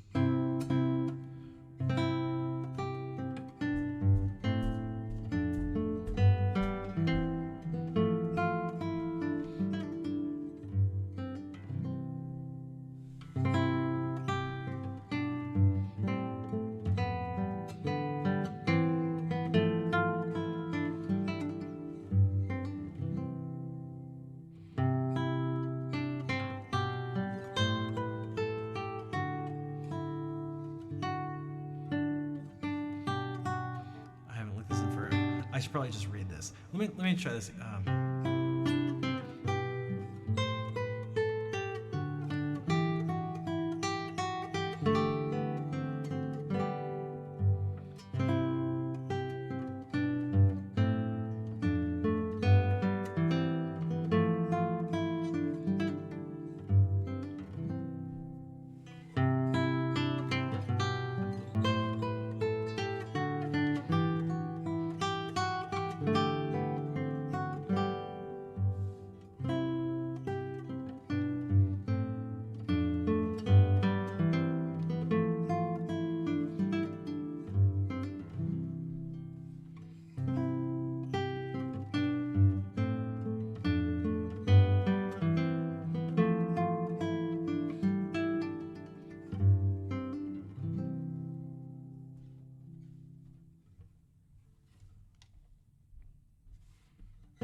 Take care, Diz, if you're still here. We may still be on. Not totally sure. We looked through a bunch of Fantasias last stream. All by Luis Milan. Actually, one of them I printed out and is sitting over there. I can play, but this is one of a much different nature to most of the ones we heard. But a lot of them are imitative in some way, especially at the beginning. So this one we'll hear this. This is really sped up, just, and then it gets repeated. Well, it gets copied.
Community aspect? I think so too. I think that's super important. It's why I always talk about the interaction and chat and stuff like that, because it's not just about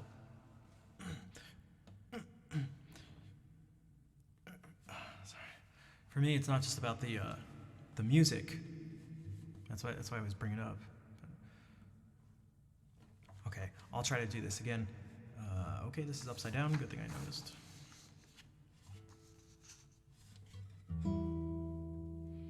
So this is a Fantasia. We're gonna, in this one we have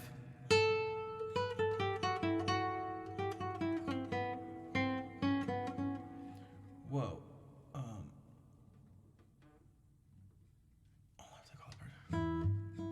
The Schnaff direction. I feel like you can put schna and maybe schnaff sometimes too in front of so many different things.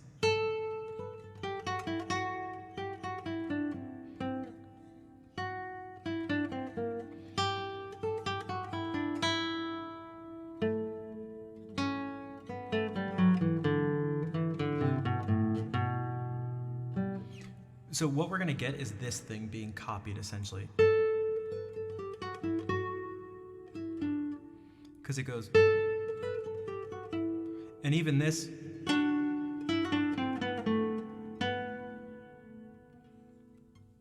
so, but when this gets played at the same time and goes, when this gets played at the same time, and this gets played at the same time. This gets played while this gets played at the same time. While this gets played at the same time. And now it comes to a cadence.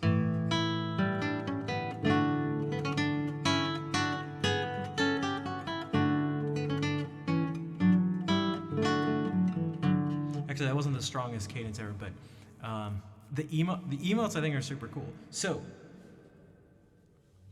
let's listen for these copying things, these copying between voices.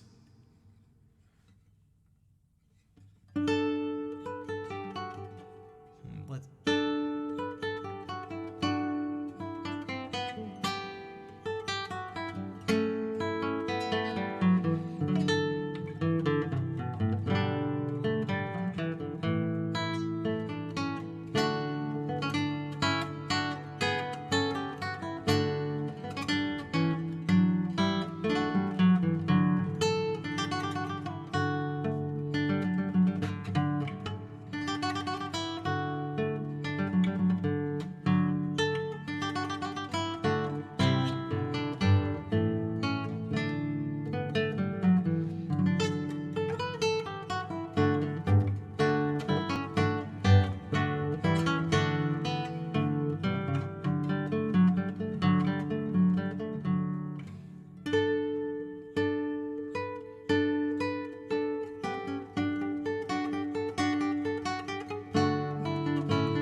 Mike, thanks for the follow.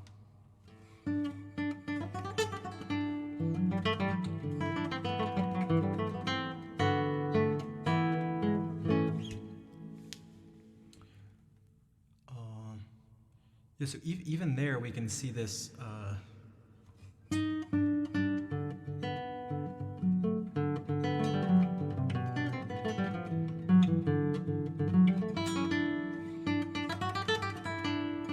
Because it happens lower. So I talked about this last stream, but I just love this. Now where are these cadences? Where's the first time we see it?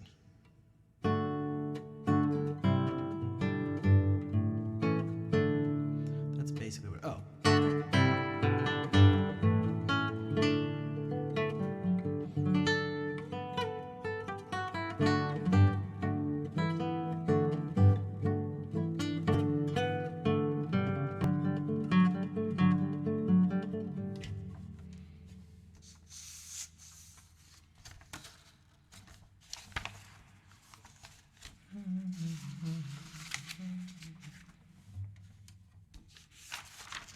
Here's Spanish music from someone around the same time, but just of a different style. It's a different person.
Here's more Spanish stuff from around the same time, but again, another composer.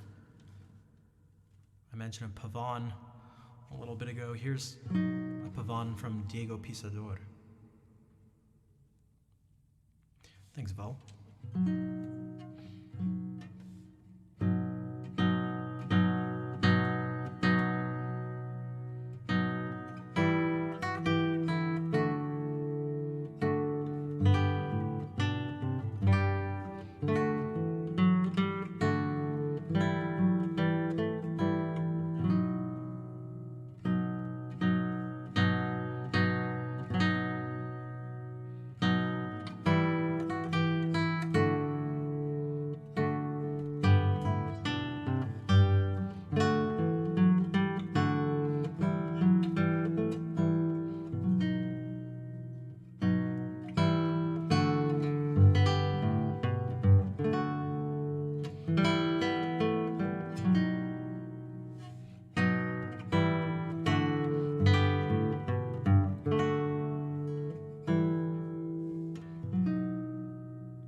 That was some Spanish Renaissance stuff.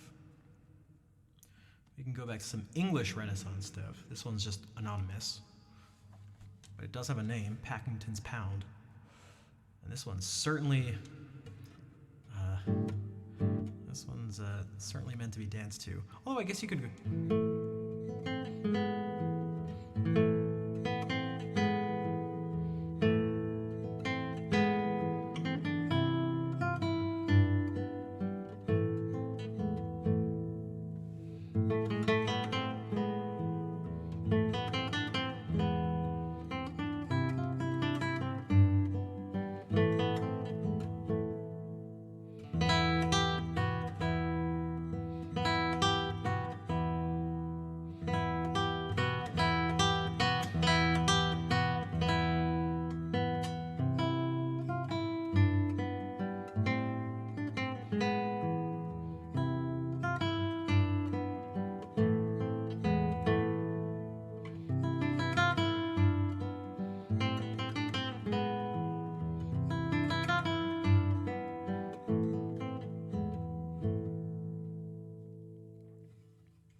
But I never play it like that. That was the first time I did that, just to try it out.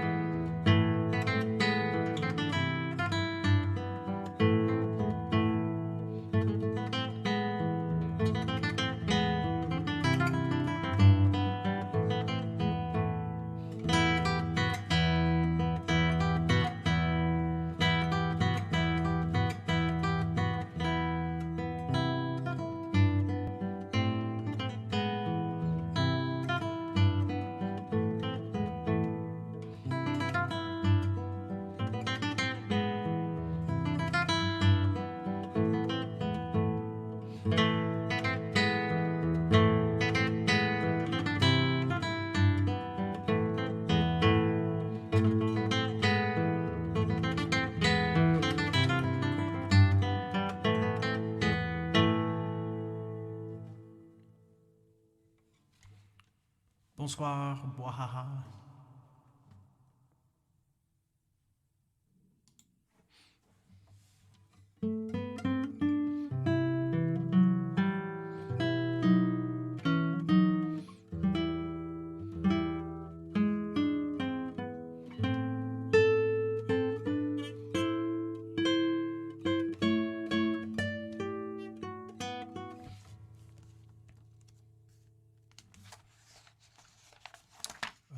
Also English. This is Almond by Francis Cutting. I'll just do this without practicing it because, well, not even really practicing, but looking over things because why not? I like to live on the wild side. I'm crazy.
Jeez.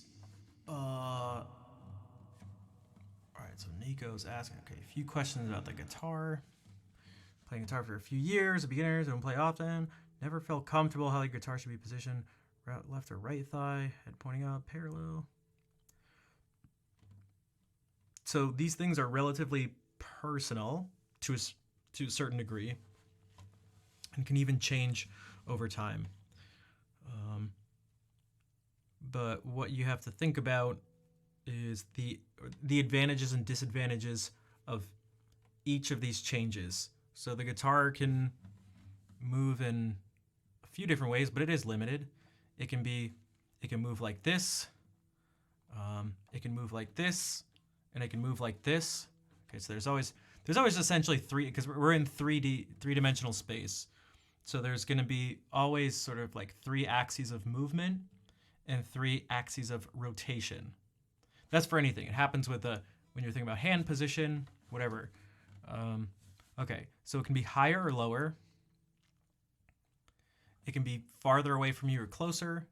It can be more like this, more like this.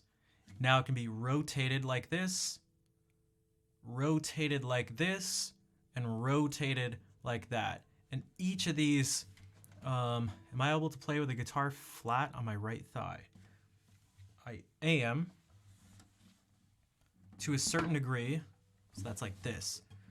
But now it brings about a whole bunch of disadvantages, because if I want to stretch, for example, and be able to reach the most amount of places, well, your hand just can't do it like this.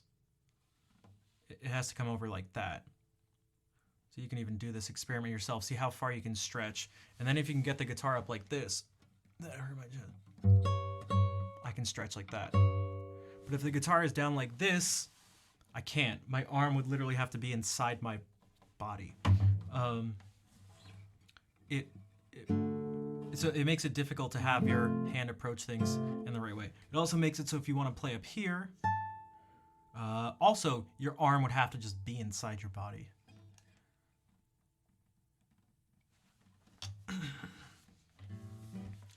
In terms of it being like this can be sort of nice. Sometimes it sort of feel natural. If it's too much like this, then your arm is sort of like jacked back over here, cranked back. And if it's too far over here, then this is just like ridiculous and your wrist is turned a whole bunch. In terms of rotation, stuff like this. Well, when you're like this is really good for your left hand, but really awkward for your right. This is really good for your right hand, but really bad for your right or your left.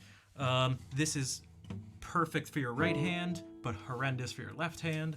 This is perfect for your left hand, borderline impossible for your right hand. So all of these, so what you do is you find a balance of all these things, while quite literally trying to balance the guitar, which is where this can come in. And so at some relative angle, somewhat in between here and here, something in between totally flat and totally and totally upside down. All these things to make it so that the guitar sort of conforms to how humans' bodies are and how we're like trying to play. Because you can make some adjustments and stuff, like in a certain sense. If I go like, oh, this is where I want my hand and arm and stuff to be in relation to the guitar, I could do this, and you can maybe see some people play like this.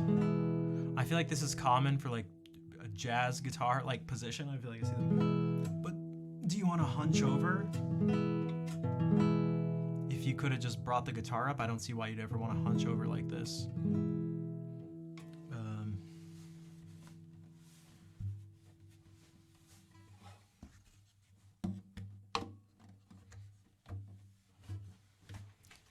Yeah, those are some of the things the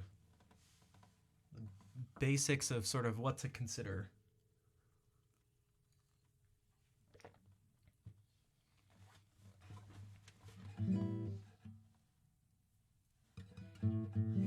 And you are very welcome. I'm always open to questions like that. Again, I would say that could be sort of one of the answers to the question of the day, which is what's nice about this is you can just streaming is it's long form. It's not just about the performance and like for me, it's about the interaction and stuff like this, so we can spread certain ideas, and it can be a platform for informal education. You know, you're not taking lessons, you're not signing up for a course, but it doesn't mean you can't learn something as part of it. So I'd like that to be more of what the stream is about. And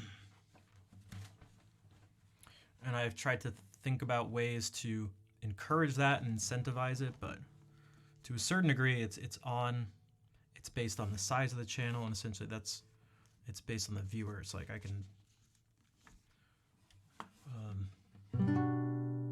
I can't force you guys, I guess, to like ask questions and stuff. You know what I mean? It's like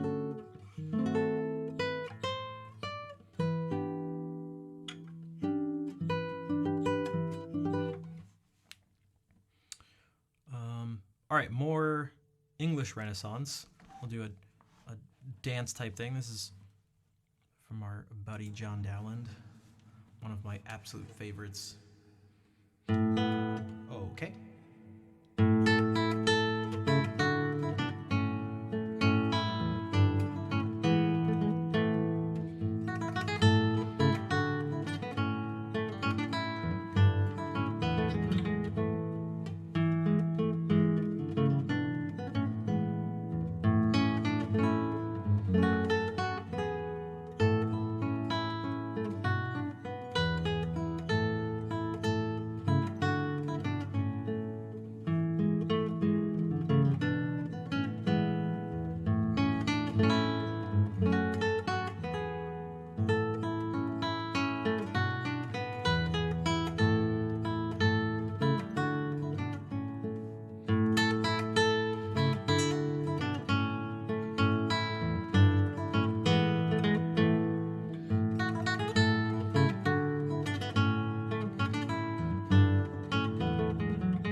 What's up, Type Delete? Thanks for dancing along. That's another thing you can do. You can dance in chat and no one will judge your dance moves. That was dumb. All right. Still Dowland, but of a different nature, the Melancholy Galliard. So it's still technically a dance, but not really. It's just using the dance as a framework for this composition. Because you could be like,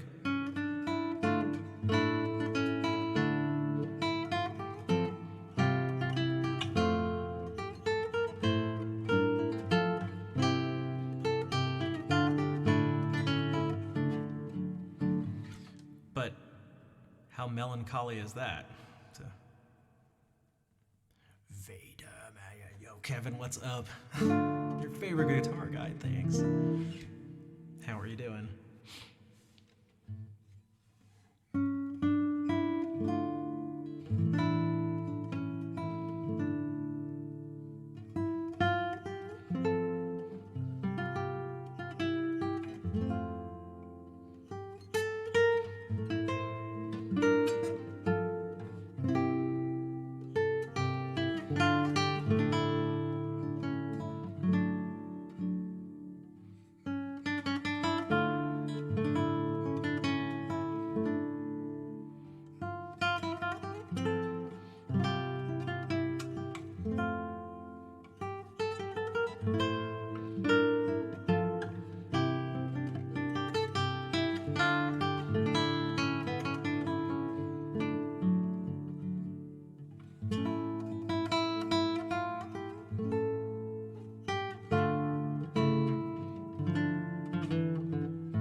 Doing well. That's good to hear.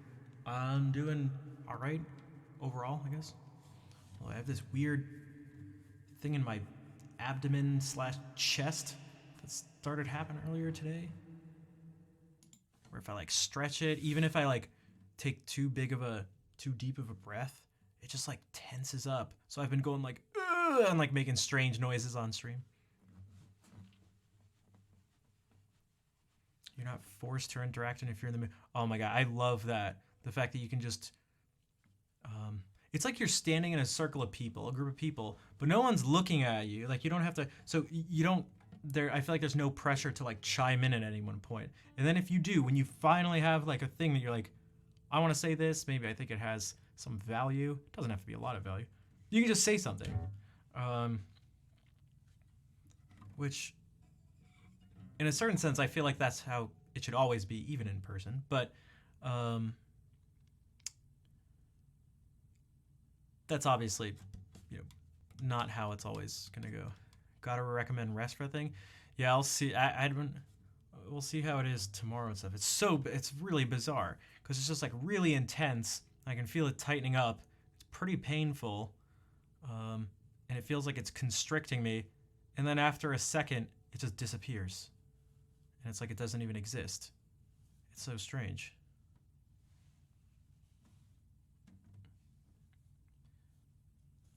But, because that's what there's, you know what it kind of feels like? It feels like, well, I mean, it's because my muscle is just tensing up without me controlling it. But it feels like whenever you get, I don't know, like being electrocuted or something, and it just, the thing just goes like, and it just like tightens up as much as possible. And it's like, oh, what the hell is going on? Sota, hello.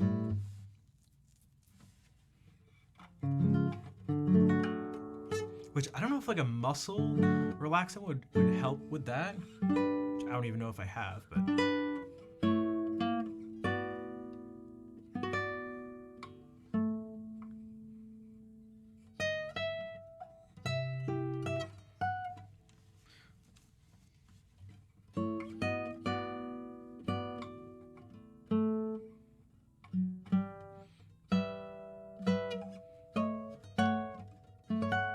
Hey, Christy, how are you doing?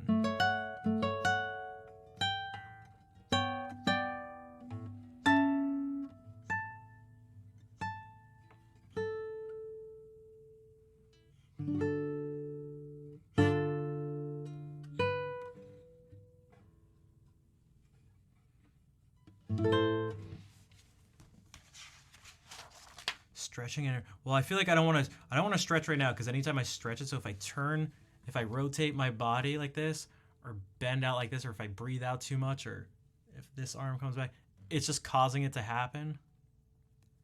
I think it happened when I grabbed the tree because I pulled it from like an awkward spot over in the other room where it had been stored. I think I lifted it out. It's not the heaviest thing, but I think it was just really awkward because it was right when that happened that I felt it. And then I was trying to set up the tree and like lean over and put ornaments, and every time I leaned over, I was like, ah! Just like that. So that's cool. That's cool. All right, we'll do one more piece by Dowland. My Lord Willoughby's Welcome Home. Not fun. Yeah, it's all right, but that's again just so if you guys are like, why is he randomly making those noises? That's why I've been making those noises.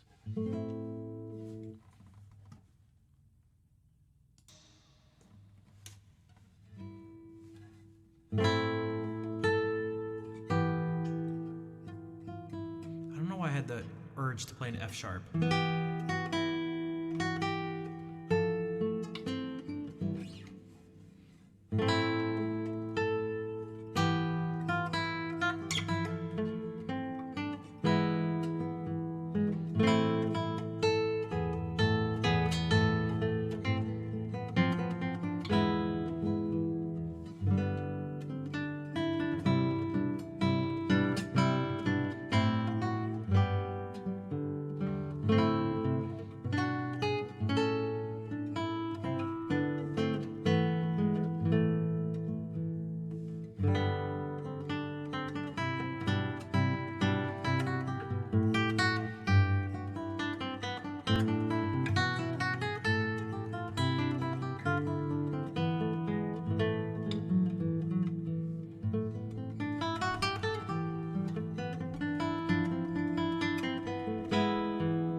I'm always tempted to play this differently, and I like this.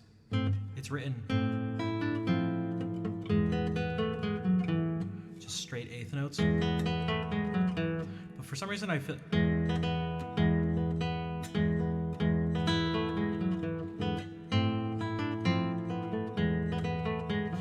something like that.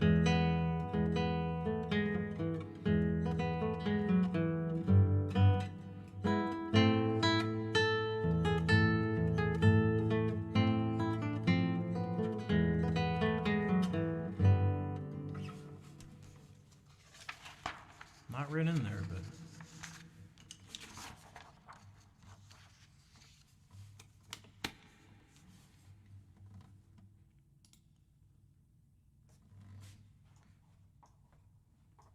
thanks, Fair. Should I try? What is this?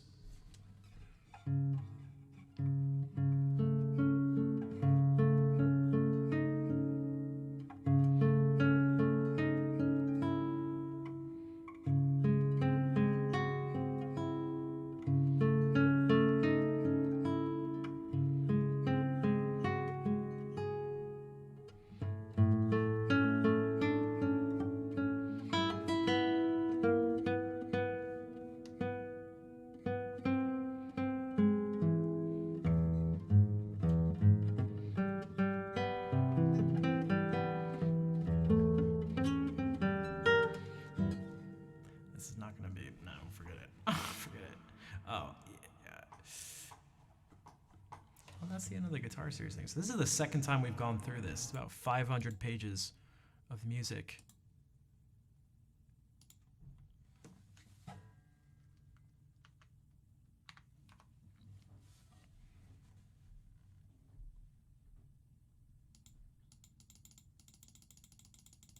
Well, we can go back to the beginning.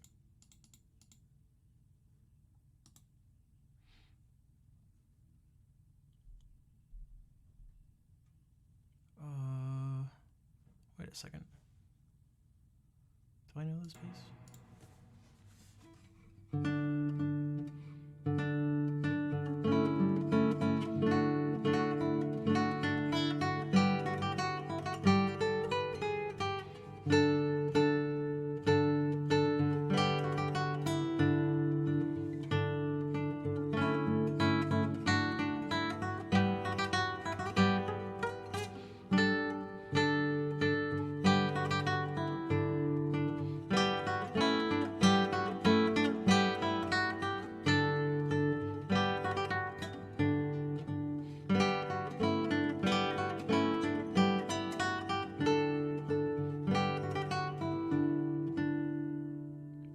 When I get here, I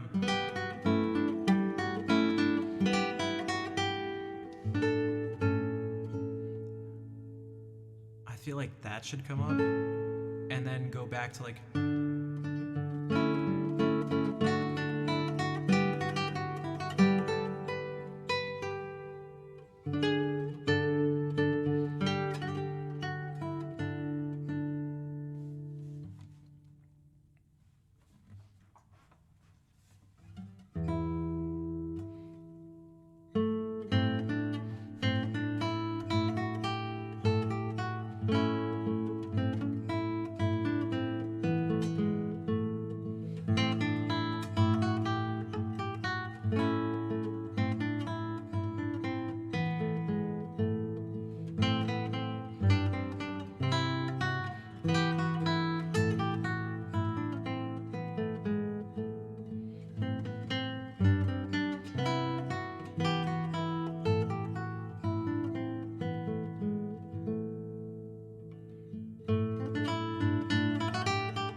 Wadoku. Hello. Sounds like Skyrim stuff. I could see that. I was just making that up. So, speaking of that, improv command. So what it started with was a piece that was actually written. This is actually no way. I promise you. I promise you that. I promise you that was the case. It started with it. Look, I can show you. I can show you what I was looking at.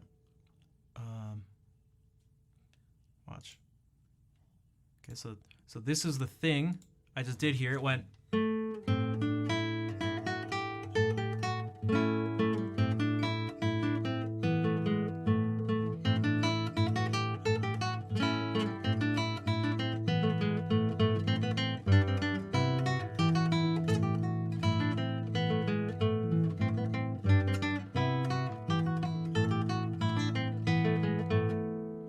And so I went, okay, that was nice and all, but can we do a little more? So I went like.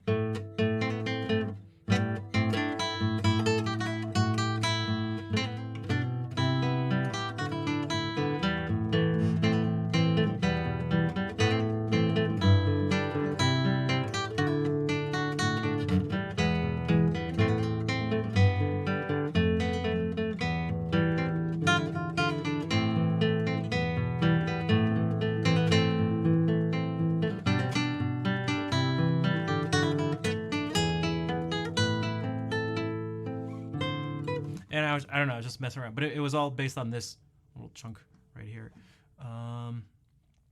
Atilion, hello, welcome in.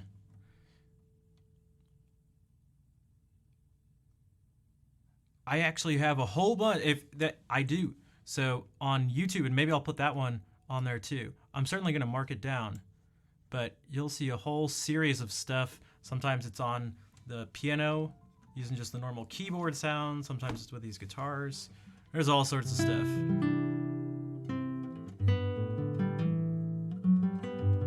And they'll all be marked as improvisation so that there's... Actually, there's a whole playlist, so now that I think about it. Yeah, it's something I really enjoy doing. I think it also has a lot of, you could say, I guess, educational value. And it's why I've been formalizing more and more this, all the things I can think about in terms of improvisation. So I can really quickly show what this Google Doc looks like at the moment. So these are different exercises and ideas and patterns and things to like mess around with that I've been trying to explore in different resources and stuff like this. So thanks, Atilion. The one, maybe I can move away for the guitar for a second too. Oh my God, yeah, this muscle is like, it just like, oh my gosh. Yeah, I can't even do it. There's a muscle right here. It's like round. It is just like bulging out whenever that happens. Oh my gosh. I've been having a weird muscle spasm for the people that just got here. Dude, it's okay. The thing I wanted to try. So these are some of the things. Like it takes practice, which I didn't think was ever the case. A flex moment. Oh my gosh. Can you? Oh no, I bet it's not. Oh my God. I feel momentarily jacked or something. This muscle's just like. So I'll do something like this. Like I can show you in real time. This is an actual example. So it's not that I had never heard of this concept before, but you can only focus on so many things in life at a time. So I went like, okay, look at my muscles. Where did I write this down? Where did I put this one? Okay, common tone modulation. So this is, I like breaking these things down and going like, okay, if we're in F major,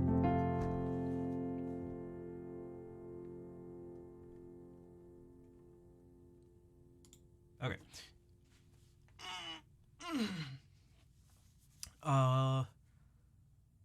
I've been playing for a really long time, but in terms of like formal studying for the guitar, because the guitar is my main instrument. Speaking of, Travis, what's up? Thank you for the 15-month resub. And thank you for the giving me the dirty looks with Jordi Saval's face.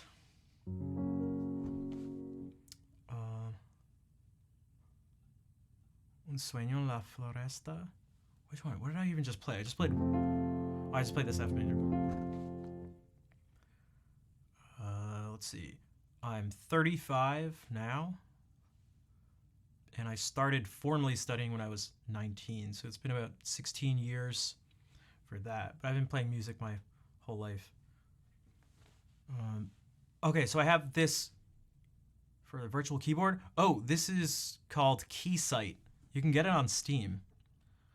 The full thing looks like this. It's cropped right now, but it looks like this.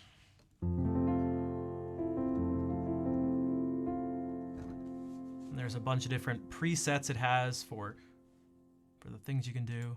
So like you can go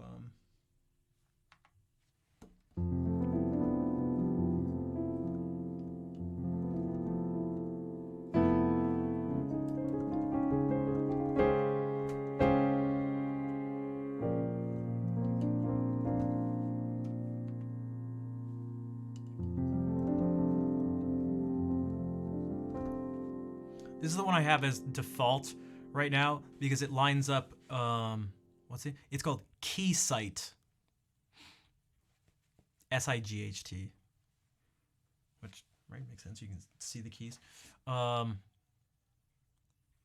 This one lines up with what colors I associate with what notes. So it's kind of, although I'll have to, I'm willing to bet that with all the ways you can customize this stuff, it was totally overwhelming looking at all the parameters which you could customize all sorts of different parts of this. Again, to give you all these different things potentially.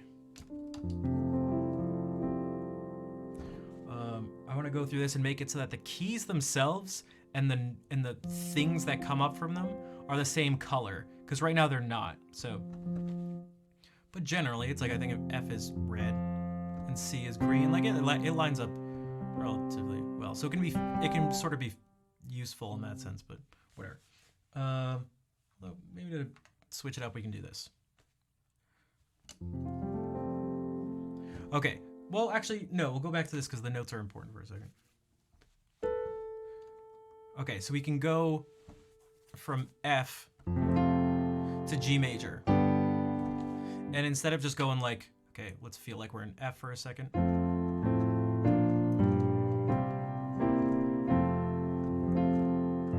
All right, we're in F. We could do this.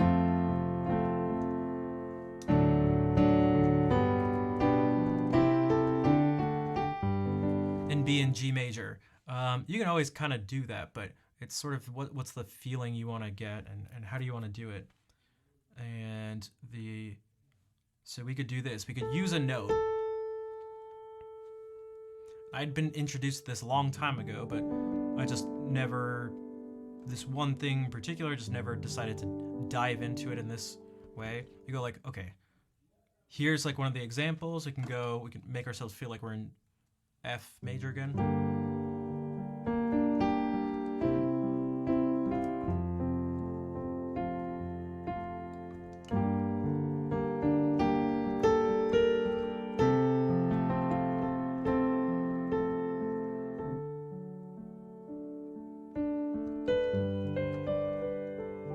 No, it's not free. You can mess around with the free one, but what it does is it only a certain number of key presses actually register.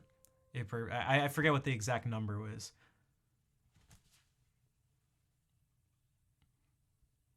So you can still kind of like test it out and mess around with it. But if I were to go like this, some of these just wouldn't register.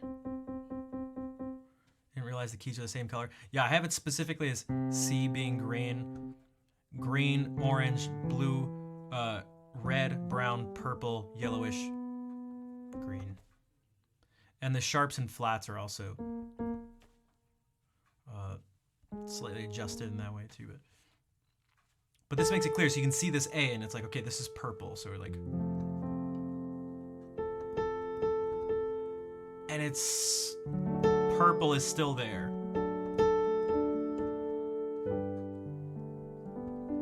So it really actually reinforces this, you know, thinking about common tone.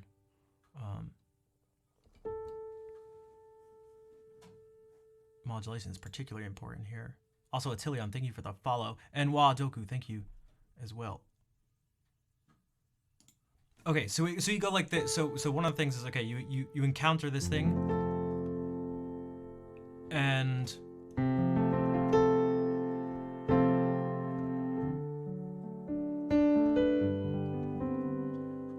this is at least my process. I try to figure out what that thing is.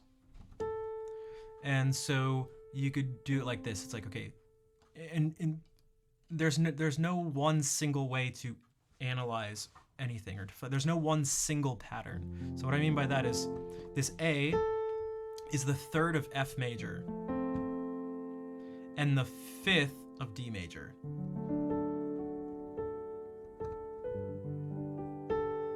So you can think of it as like the third of whatever the chord is. In this example, will become the fifth of the one before it. Also thinking that this is in second inversion, meaning that the name of the chord itself, that the root F, is not the lowest note, which is important in me. The lowest note is super important when thinking about harmony. Okay, so it's not just that, but this, I mentioned this earlier in the stream at the beginning, but it goes C and then D, and then D to G. And that is also a little extra smooth because in G, we use C, D, G. Like, that's a pretty common thing to do. So we're taking this thing that's not common, which is the, and kind of blending it in a little bit to smooth things out.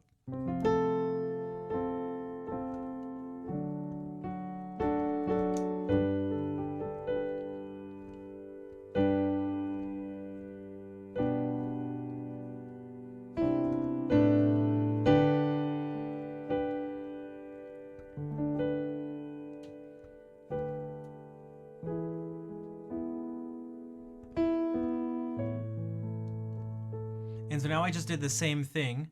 Oh, we got the double Vaders in here. The Chosen Vader, what's up?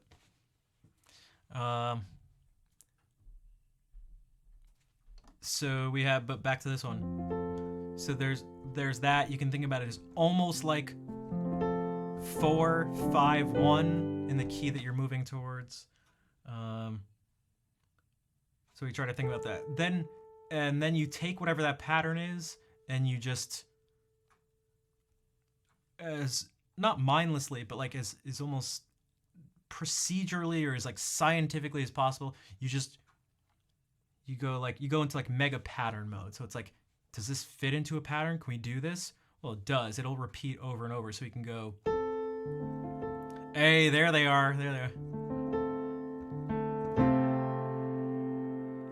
So if we start here, because this is where we'll land, we can go.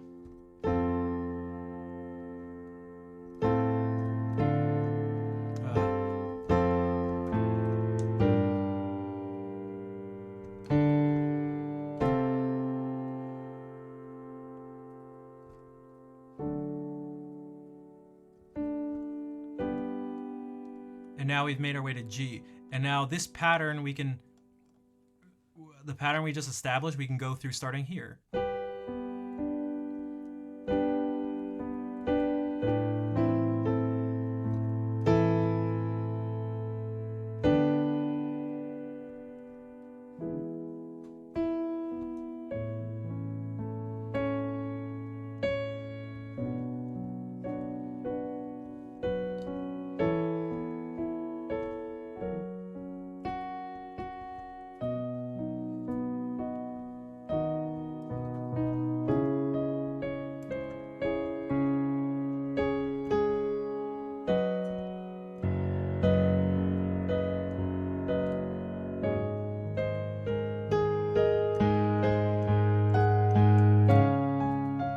So now I've gone through, we did it starting with F, we found our way to G, to A, to B, to B, to C sharp, and if we kept going, it'd be E flat or D sharp. And if you notice, as I went along, I felt controlled enough to be able to start to do little variations on that already. Okay. So that's like a little move and a little pattern, but what we can also do is I went from this A, and we went from F, and said that A was also in this chord D major. But the next thing to do is you go, well, what other chord is A in?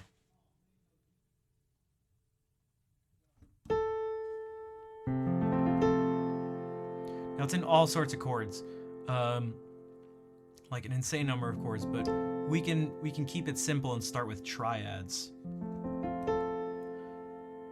major triads in this sense. We can, and okay, so it's an F, it's in D, but it's also an A major. So we can try and go like, well, what is that? What if we did the same thing? Do I play classical piano pieces? I don't. I don't have any like real formal training in piano, but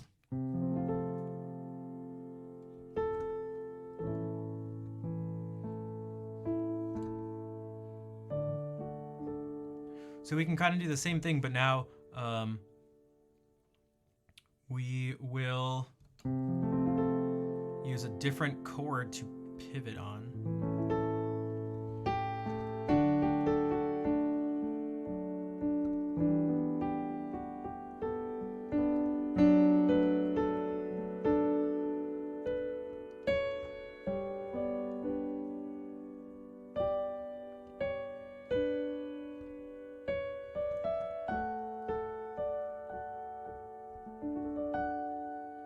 And now starting with D, we take this F sharp, we go, what chord is it also a part of? It's part of F major, this is F sharp, man.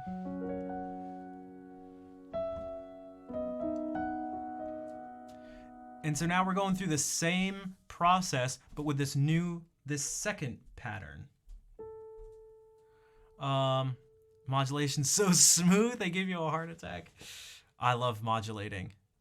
Actually, I have a whole section on modulating in that Google Doc I showed you. But this is another way to modulate. So this is just another way to modulate. It gives you a different feeling, and it also seems to be more effective when. Well, here's a couple more things to think about.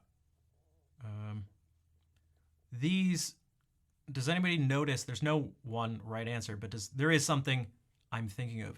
Does anyone notice anything special about these common tone modulations? That when you go from this chord to, for example, this chord?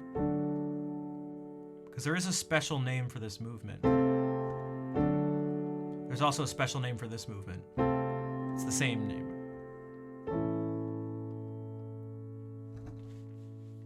Also, Attilian says they play mostly classical. Do you have a favorite genre or composer or piece or anything? Jewel tones? No.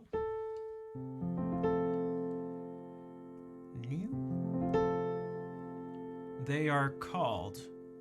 The relationship is. They're called chromatic mediants. It means they share one note and one note only.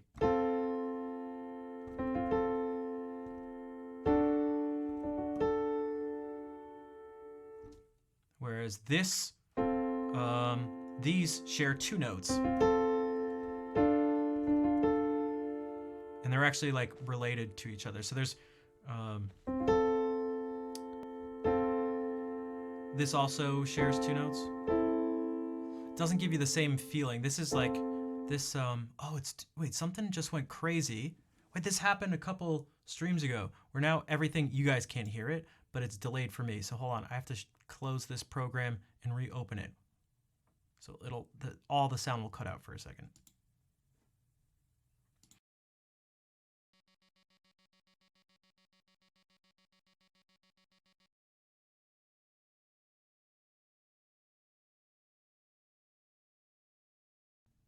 All right, we're back. Ruby, emerald, amethyst, jewels. Yeah. So it makes you feel like you're jumping somewhere different.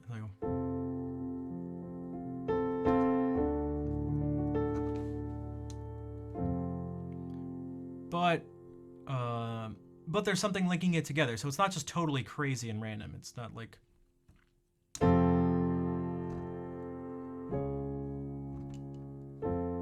Although, I don't know, that doesn't actually feel too crazy. No, that's what I should have done.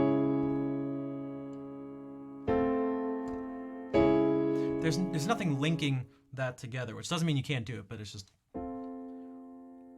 So that means that this modulating this very specific way.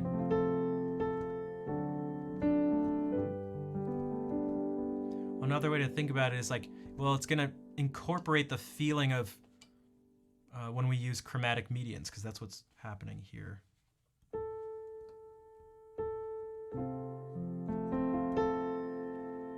Because that's important for this, because we just took one of these notes from F major.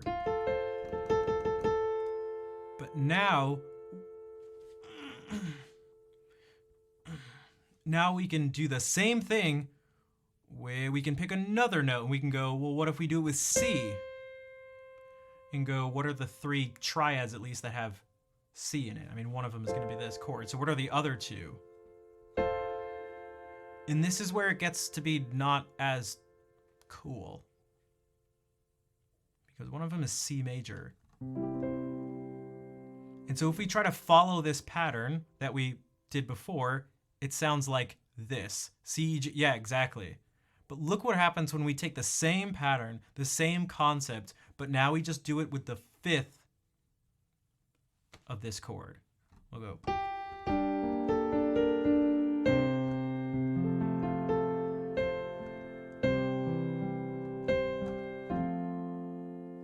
It's just the 5 of F major. We didn't modulate anywhere. Nothing happened. Nothing happened. We just ended.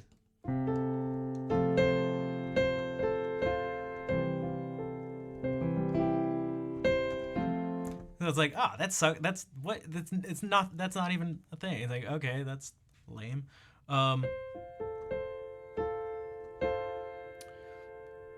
the other one would be A minor.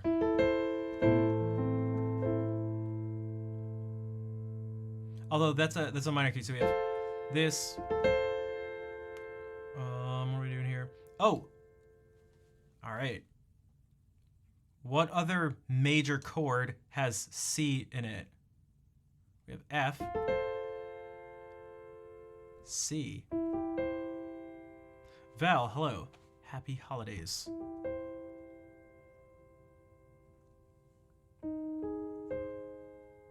A flat major. Oh, we're getting somewhere now. This is another chromatic median. Everyone's favorite chromatic median. Because that's this.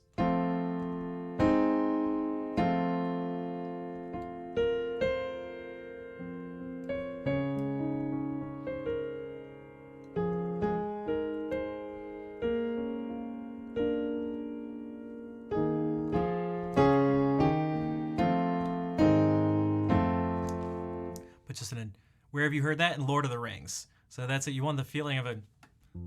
I always use this example because it's probably the most common example. So what this means is that before even going through this pattern, there's a pretty good and I actually haven't done this. My hypothesis, I was like approaching this almost like in a scientific way, which is really good for this. I have a good feeling that doing this modulation sort of in this way is going to lead to something that doesn't sound as simple as what we had here where it went. So we can actually try this.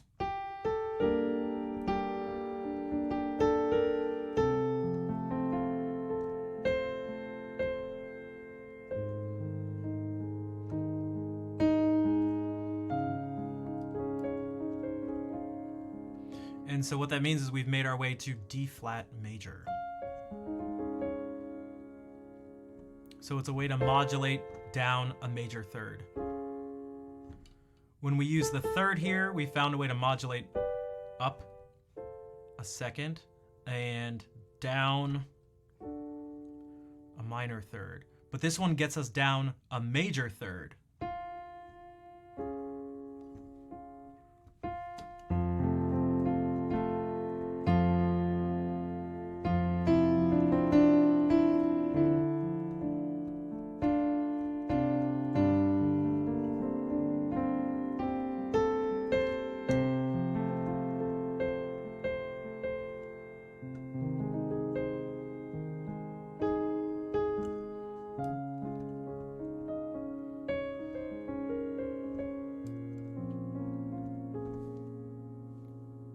And so I would like sort of take note of that. And actually after the stream, I will probably quite literally take note of that in that document. And so we could keep going. We could go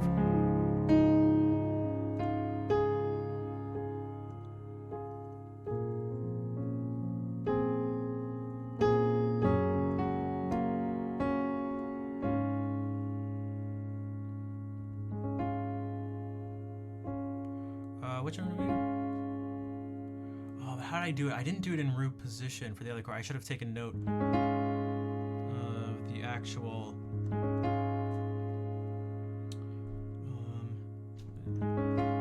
the fifth. Well, we could think of it like this: the fifth, and it becomes the third, right?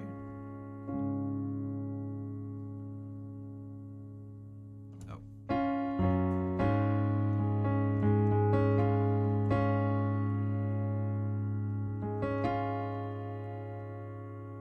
Wait a second. Wait, something's off here. Something's off.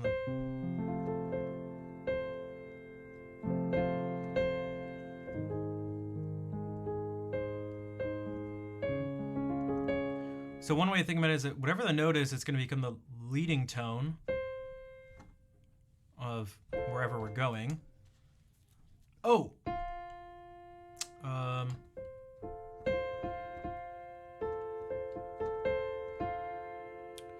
I was supposed to use this note. That's why. Let's do this again.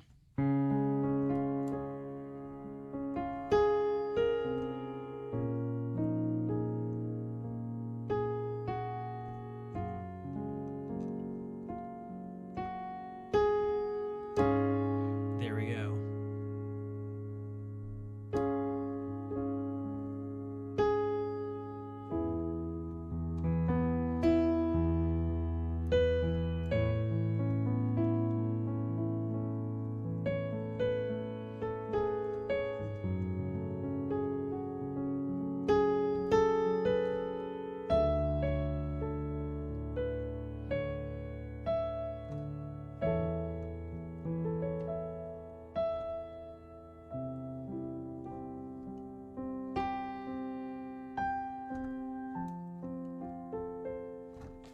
And we actually found our way back to F.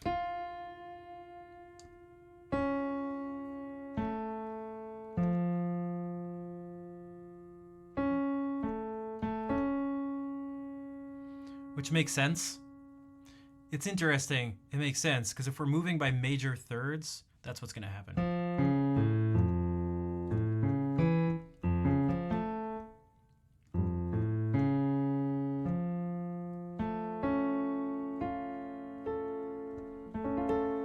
Because it's symmetrical in the same way a whole tone scale is symmetrical, which is all.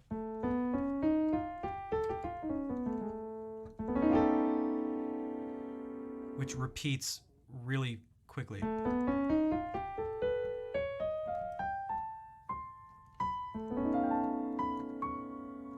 So we're just taking some of the notes from that, actually, but so that makes sense. We're good. That wasn't what I wanted to play, but that was cool.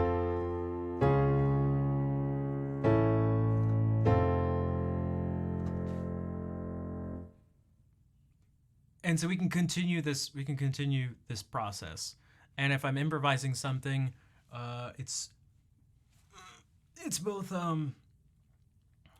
fun and beneficial and interesting to me and engaging to then go, okay, we'll take one step beyond this purely like formulaic experimental approach to this and go like, how can we use this in a like an improvisation or a piece of music? So I can try to do something maybe relatively quickly because I probably shouldn't um,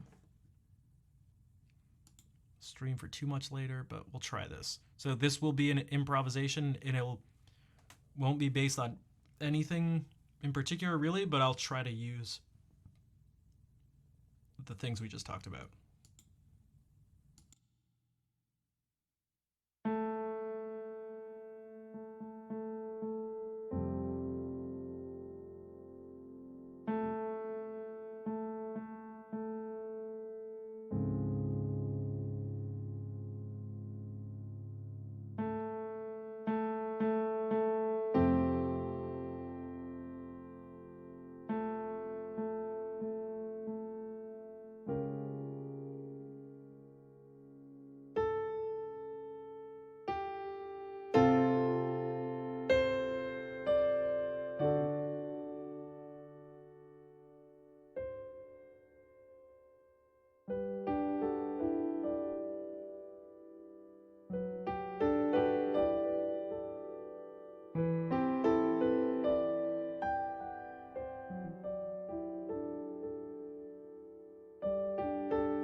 What's up, Freckled Farmer? How are you doing? And Drone Fieldy, welcome in.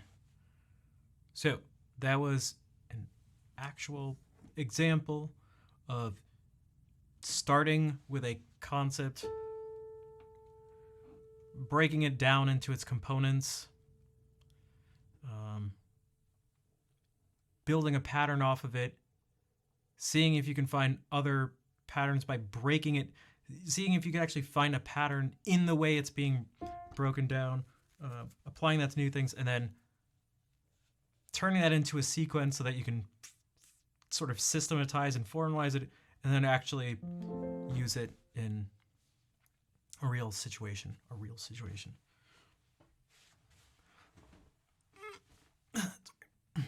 Thanks, Drone.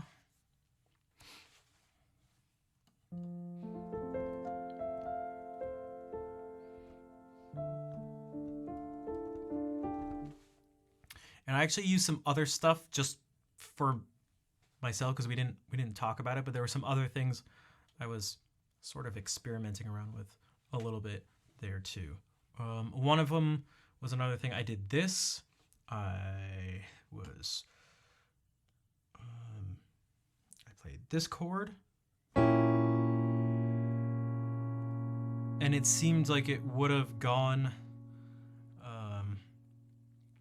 up to here, but what I did was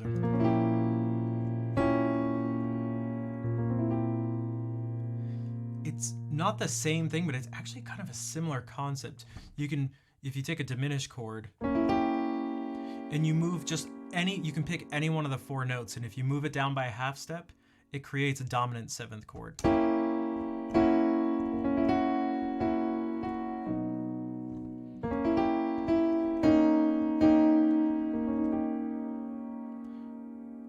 So we can actually do it. So this is E flat 7.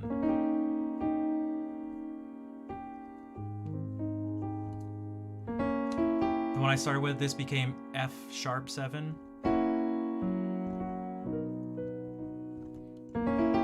If we take this new note and move it down, that's the one I did in the improvisation, it becomes C7. And it brought us back to F, which is where we had started. And then the last one is this one. This becomes A7.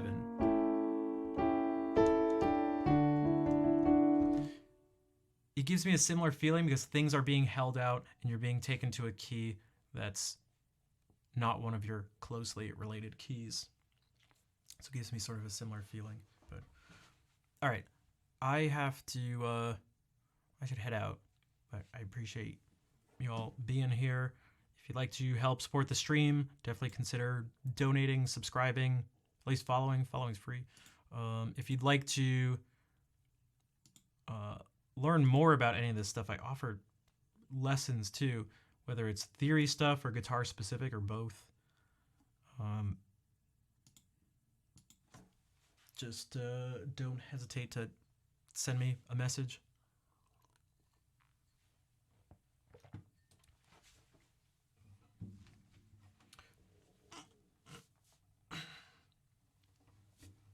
But for now, we shall play the ending song. Thank you, Fair. For the people who are new, this is your time to spam like you've never spammed before.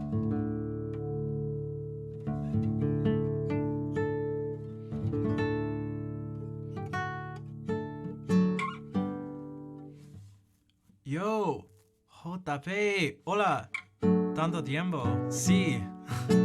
Oh man, what is up? How have you been?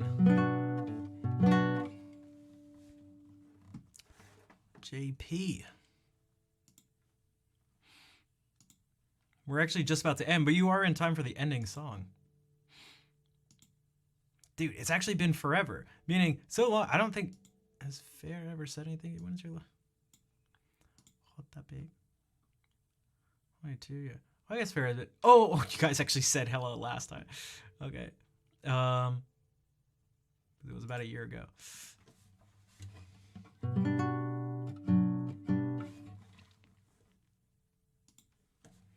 Alright, this This is our ending song.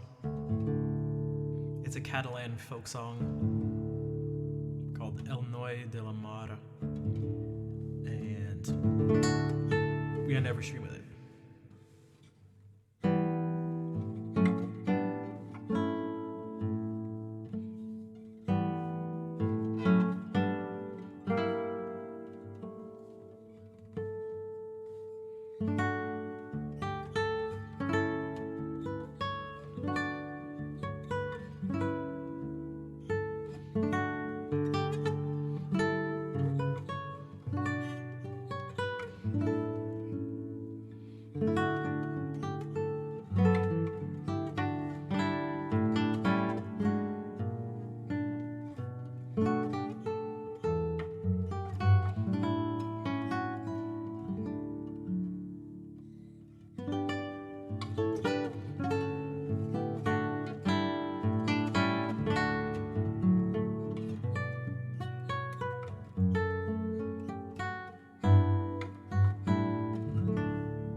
Hey, Sato, what's up?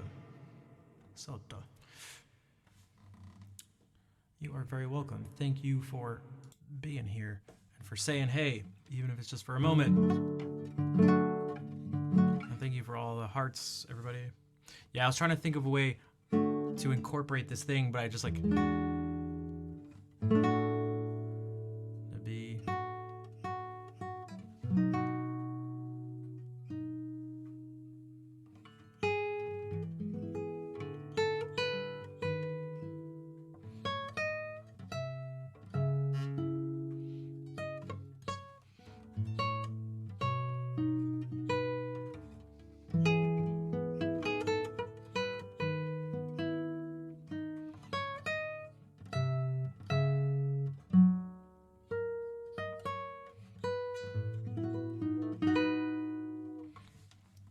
The thing about this pattern is that, oh man, it can be, you can like keep going different places with it.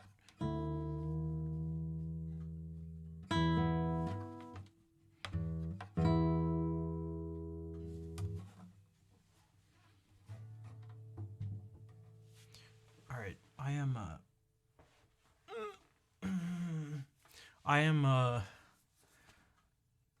not streaming tomorrow. I'm off tomorrow, but I'll be back Friday. Thanks, Drone. I'm going to find someone to raid. Okay, that piano sound, I thought I was doing that, but it wasn't.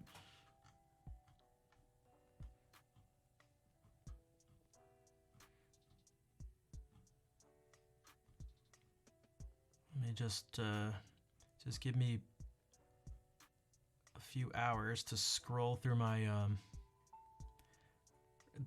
mid speed, dude. That's the thing. I'm almost like, it's more just like, it's so strange, and I can't. I just keep making the sound of like having the wind knocked out of you. It doesn't feel like that really, but it's just restrict. I don't know why that's the sound that keeps like coming out, but actually it is maybe because everything's just tensing up in that area, kind of around my diaphragm. But yeah, I'm not dying, I don't think, at least, so that's cool. That's cool.